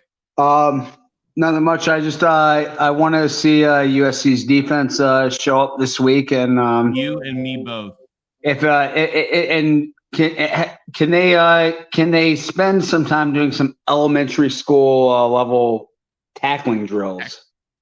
I mean, like honestly, I mean, like that's the biggest problem your defense has had the past couple of years. It's not even like schematics. It doesn't seem. It's like you cannot finish plays at all. Well, in fairness, you weren't watching them when they weren't tackling anybody the 2 years before that either.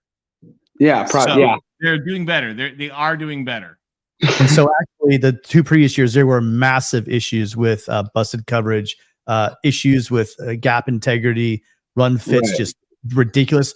So I got to push back a little bit on that. And every year it has gotten better, but it is alarming. And there is no excuse for these guys. Because here's the thing. We hear about competition. You know, I mean, at a high school level, if you miss a couple tackles in a row, you can ride some pine for a little bit because it's not like the drop off. A lot of these defenders on USC's team haven't separated themselves that much from the guy behind them. I'd love to see some accountability.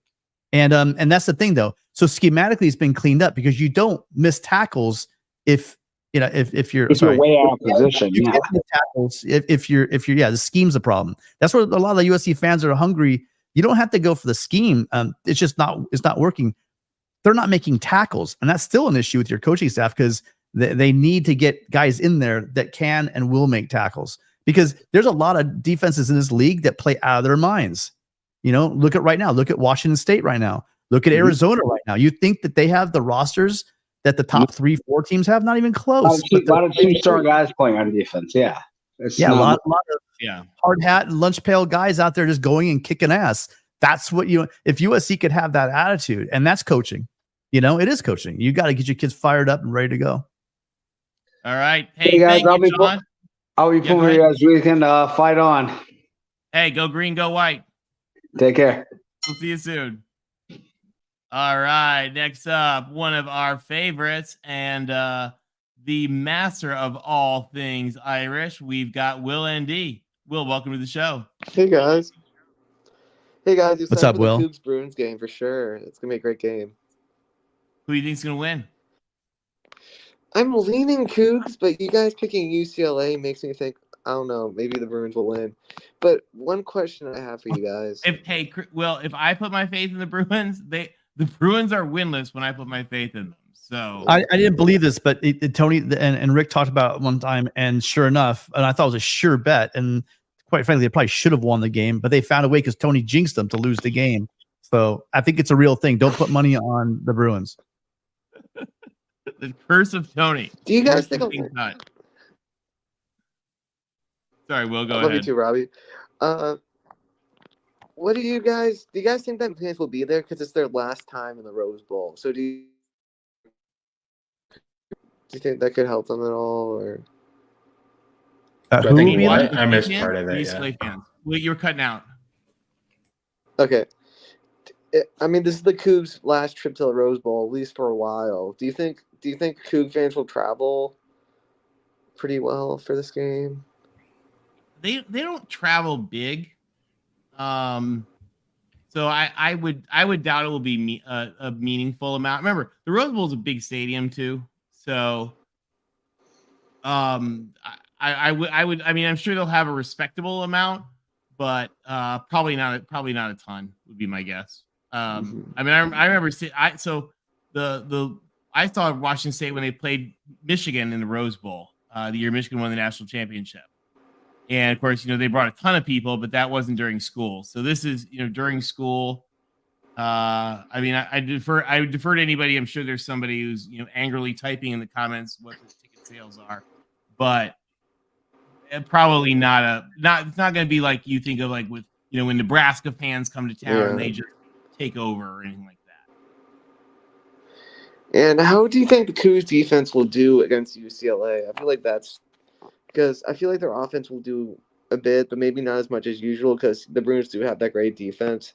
How do you think the Cougs defense will do against Dante Moore and the rest of the Bruins on offense? I think that's the other giant question, $1 million right? question. That is the question. And I think the question has more So Washington State did some great things early in the season defensively, especially like what they did with Wisconsin.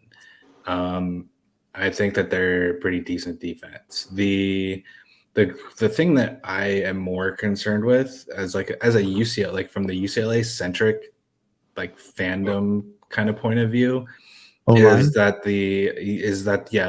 that game in Utah was the worst thing I've seen us do ever on offense. Whereas like every other game and year, even when we were like struggling with early DTR and stuff, you expected like at least like we're gonna move the ball, like we're gonna be good on offense. Chip Kelly's, despite other things you might be upset with him about, like the offense is gonna be good. We've put like 3 or 4 guys in a row in the NFL at running back. Like the offense has been good, and the offense at Utah was not good.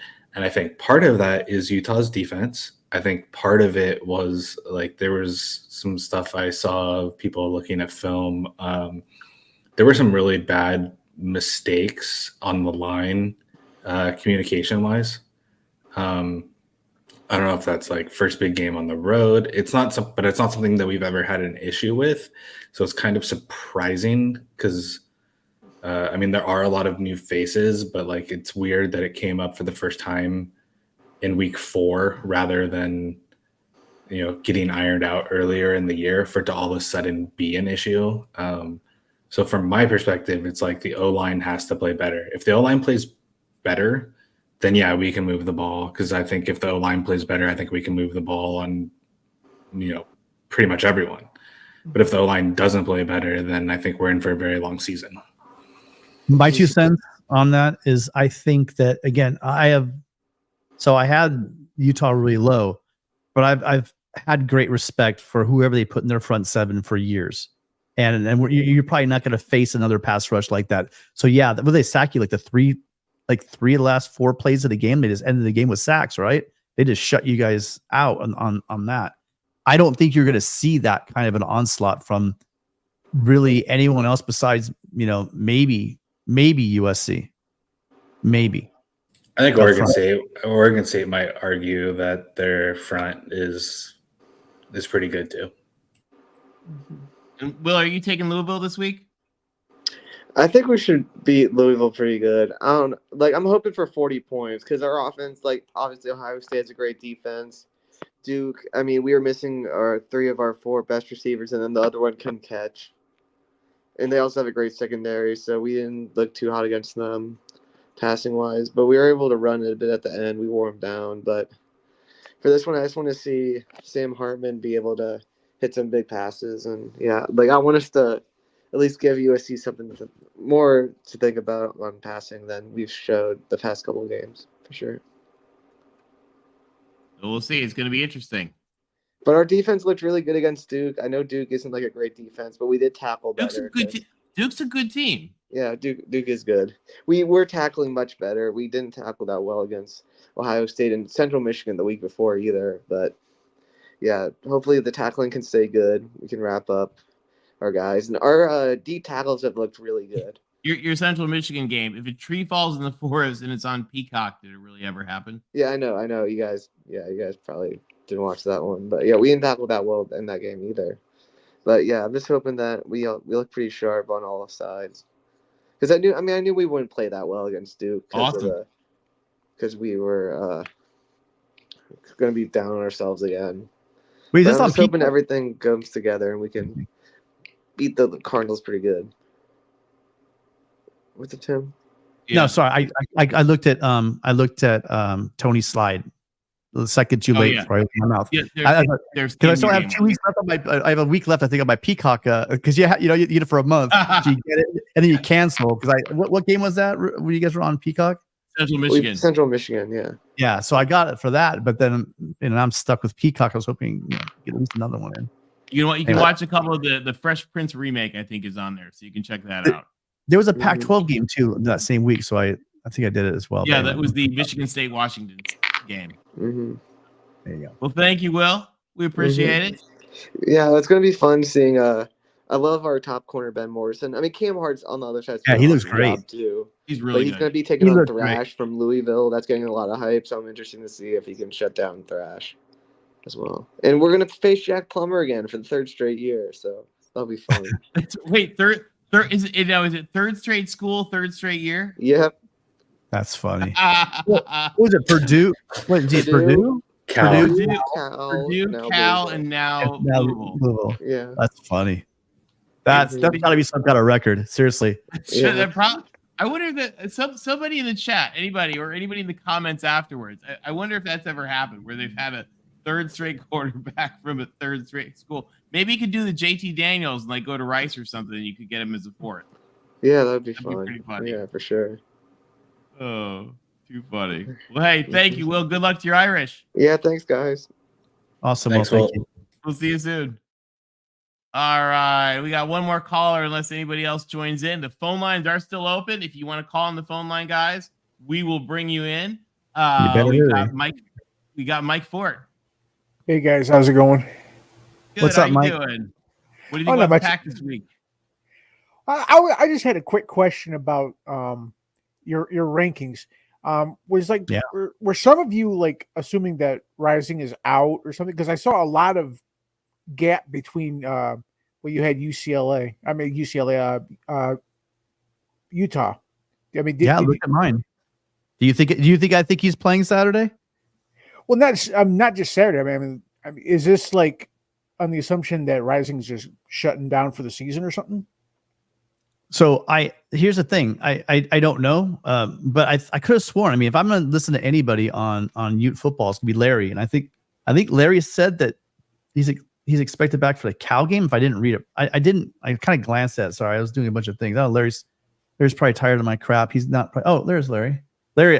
So what do you guys think of Rising? Larry, Is I'm he giving coming you back? a U for the Utes. It's Tony. Come on, you gotta do it right. Look, this one. Okay. Yeah, don't do the Miami one by accident. Yeah, don't throw up the U. Throw up the other U. Well, see, I grew up. My dad's a football coach, and so we grew up going to spring practice at Miami games. All right, hold on. We got our answer here. We got Larry coming in to defend the honor of the Utes. Hold on, Mike, let me we're my bringing helmet him in on. with you. Hold on, Larry's coming. Let me my helmet on. Oh, What's hey up, guys, how are Larry? you? Hey, Good, Larry. so Kyle finally came out today, and it's literally the surgeon is holding him back. He's already Kuthi and Cam have both been cleared by all of the medical from the U. It's just the surgeon that's left, and so that's where it's at. They're assuming that he should be a go for Cal, him and Keithy. So And Cal is Cal. like the first week of November, right? No. yeah, we have a bye week. We don't play Is it this November? Saturday. No, it's in 2 weeks. It's in 2. Yeah. Okay. Oh, okay. Yeah, we have a bye, and then we play Cal, and then we go to USC. So that's where it's at. Yeah, those bye weeks are a good time to get healthy. Yeah, but I mean, anymore, it's like you get a bye, it means you get a week off, but they always practice the week before the bye. So it's not like you really get 2 weeks in my estimation. But Well, I mean, you can hold. Okay, so the guys that are kind of dinged up, you can hold them out of. I mean, the guys you got to get right. Yeah. They're going to do that, but with well, and I think you told me like last week or the week before that, he's been practicing with the team since the beginning of September. Is that right?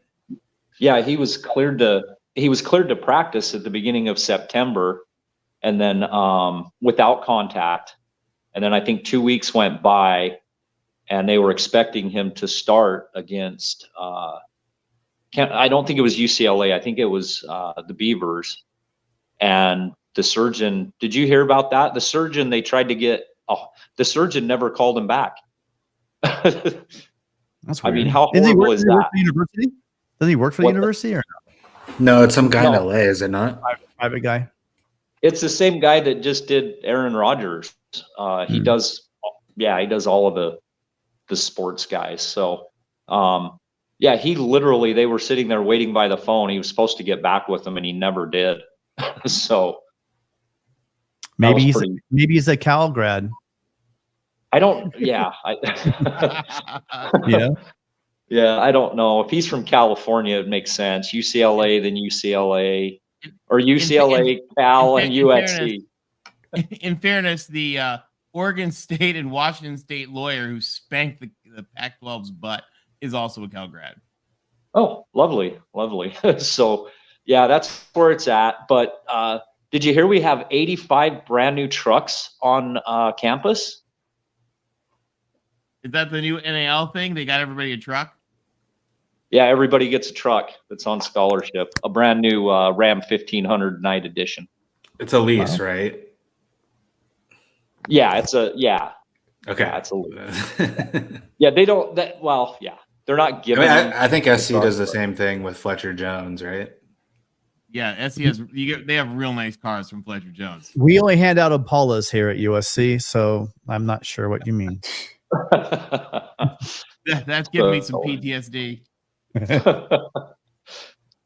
So yeah, I'm really interested to kind of see the Oregon State game and see how they. I wasn't impressed with Utah, and I wasn't. Sorry, Connor, love you, buddy. I wasn't impressed with Oregon State. I was less impressed with Utah, and Oregon State got the win. But I agree with Tim. I don't think Oregon State defense is as good. I think Utah's offense is that bad. I do think UCLA's defense is pretty good, if I'm being honest. They look good. Yeah, I think UCLA's defense is pretty good. I mean, to be able, Utah hasn't put up 300 yards on anybody this year, I think. So I don't know if anybody can brag about holding that offense down. No, our front seven is good. It's just a question of, I don't think we have an answer on our secondary yet. I hope it's good, but I don't think we know yet. That sounds familiar. familiar. And I'm with you. I'm with you on that, Chris. Which Cam Ward do we see? Because like I saw Cam Ward light up. Didn't he almost beat Oregon at home last year? Oregon had like some great comeback. They did have a great comeback yet. Yeah. In Pullman. He should have beaten Oregon, actually. Yeah. And Oregon had that great comeback. So, I mean, if we, the Palouse has proven to be a spot where Wazoo does pretty good. So, thankfully, we don't have to go there. Yeah. And then also, I had a question for Tim, and now I forgot the damn question. Okay. Fresno. So Washington, here's I know the game's not this week. Wasn't DeBoer, he was Fresno's head coach, right? Correct. And how many times has he faced USC? Never. As a head coach for Fresno. Oh no, he did once. Did he do once at Fresno or not? I don't think so. I think we faced Tedford, didn't we? If it was last year, then that was Tedford because it was 2 years. The 2 years before that was when they came with Jake Haener and beat UCLA on that last minute drive. That was just 2 years ago, I think. Okay, so DeBoer's never faced USC. Well, hold on, Haener. We're the ones that injured Haener. Yeah, but it was after DeBoer was at different year. Okay. Yeah. I didn't think so. I thought it was Tedford. Okay, I was just curious because I was trying to. I know Fresno's given USC some trouble in the past, and I didn't know if that was with DeBoer. Yeah, we can't keep bringing up Reggie Bush without showing him. So free Reggie's trophy. All right, we've made a couple references now. Go ahead. But I'm sorry. That was the one question. I basically that's what I called in for. Wasn't for Utah. I don't really want to talk about them right now. Kind of got my head hung down. You guys are going to get Rising back, and you guys are going to be better, and you're going to do what you always do, which is finish the season strong. Yeah, and you get those. You get both those guys back with your defense. Again, this is the thank God, I'm thinking to myself. Thank God that game is still at the Coliseum because I know we're facing Keefe and Rising. Right. You know damn well they're both playing. They're playing, so it's gonna be a hell of a game. I'm glad it's at home. Yeah, hopefully they're playing so that it is a game because if not, we're gonna get embarrassed. So, well, and all those Florida fans who kept kind of making when we warned that it's hard to go to Utah and all those Florida people said, "Oh, well, you should go to Auburn," and all of a sudden now they're like, "Yeah, actually, it is kind of hard to play at Utah." Yeah. And can you imagine what the score would have been if Utah would have had their starting center, their quarterback, and their number one receiver?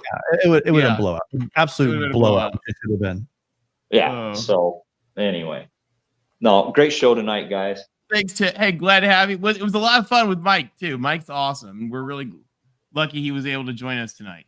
And Larry, I mean, I like to mess with the Ducks, but it gave me no pleasure to have Utah where I had them whatsoever. I'm looking forward to them moving back up.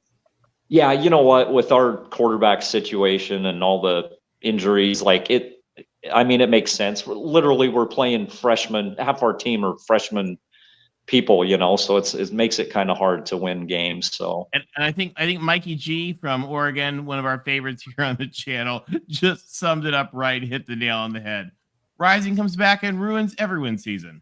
Sounds about right. Yeah, and we need another receiver because he's got to have somebody to throw to. So, yep, I agree. But it's a fun year. It's a fun year. So thank you, and tell the missus I said hi. I will do that, Tony. We'll okay, guys. Bye, Don. Larry gets a you. Everybody give a you, Larry. I can't put up too long. It kind of hurts. That I can't do that. Don't worry. I always put a U. There won't be any O's that are going up, but I could flash a U once in a while. And to the dog, I'll give the dogs a W too. The dogs get a W. Anyway, sorry, Mike. We didn't mean to get distracted. What else have you got for us? Anything else? Just one more thing. Was Chris kind of showing off his Bruin when he put USC at 4? No, Chris.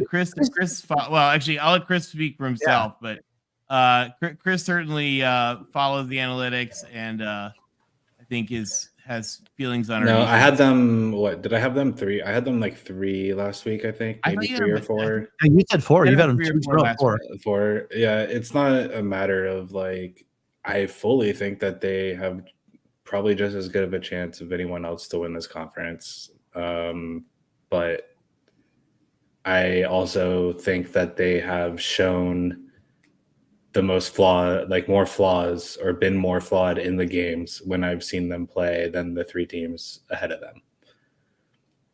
Now, USC, do they play at the Palouse this year? No. USC doesn't play them. They play. They don't. When you're the LA teams, you flip with the other LA team on which Oregon and Washington you play. That's the 2 teams. The 2 teams you don't play are 2 of those schools. So for the last 3 years, UCLA has played Oregon and Washington, and SC hasn't. And this year, it's UCLA has Oregon State and Washington State, and USC has Oregon and Washington. And the reason they do that for anybody who doesn't know about the way the Pac-12 scheduling works, when they split the Pac-12 into 2 divisions, they wanted to do the North and South. And the problem is it cut California in half. But one of the mandates that they got was the 4 California teams will all play each other every year. So the Pacific Northwest teams and the Mountain teams and the Arizona teams, they have their other 5 divisional teams that they play every year. But the California teams have their 5 divisional teams plus the other 2 California teams. So it's a kind of a wacky Pac-12 scheduling, but it made sure that we always had USC and UCLA and Cal and Stanford all playing each other. So that's why the scheduling is like that. I mean, doesn't really matter anymore because they're not going to play each other anymore. But that's why it was like that. Well, I learn something every day. Okay, well, I'll go ahead and jump off here. Thanks for having me, guys. Hey, Mike, thanks for calling in. Good to have you as always. Fight on, go blue. Thanks, Mike. All right, guys. Tim, nobody else in the queue?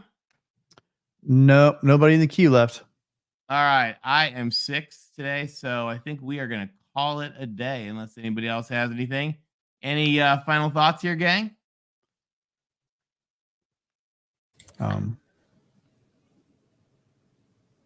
I think it's all been left out. Chris, you know what? Actually, well, yeah. So hold on. So tomorrow night at 6, if you haven't had enough fun yelling about how bad USC's defense is, you can join us for the call-in show. Tomorrow's going to be a 100% call-in show. with Matt Zemek and myself talking USC. Also, a great opportunity for you to call in and tell us how bad our defense is. It's going to be fun. We're previewing the Arizona game, but Matt's the opposite of me. He does not like at all. Doesn't think that USC's defense is going to get any better. And so you'll have an ally in him. So tomorrow at 6 p.m. on the USC channel, come check us out. And I also want to give you guys a shout out to anybody who's in the Southern California area right now. On behalf of our co-host LBC Trojan, Rick, who's awesome. If you're in Southern California on Tuesday, Rick was actually invited to be the guest speaker at the Trojan Tuesdays event, which is a lot of fun. They got food, drinks. It's a good time at one of the yacht clubs in San Pedro. So check out Trojan Tuesdays if you want. And then also Rick, who's been making a lot more videos, has his own YouTube channel now. So I'm going to put the link in the chat. And if you guys want to give him a sub, he would love it. He's been having a lot of fun with that. And we'll have LBC back here with us next week. So I got to give a shout out to our friend. He's out with family. He's doing some stuff with family tonight. So I guess with that, no more final thoughts. No, thanks everyone for hanging out. Go Thank Bruins. you guys for hanging out. Go Bruins. Go everybody else. And I just want to say real quick to folks out there, there actually is a lot of cool history with USC and Arizona. So I'm going to kind of miss this one, but I think it's going to be a fun game. I want to give a special thanks to Mike Luke for joining us tonight from PHNX. He's absolutely awesome and was fantastic to have him. So everybody have a wonderful night. Have a great weekend. And as always, fight on.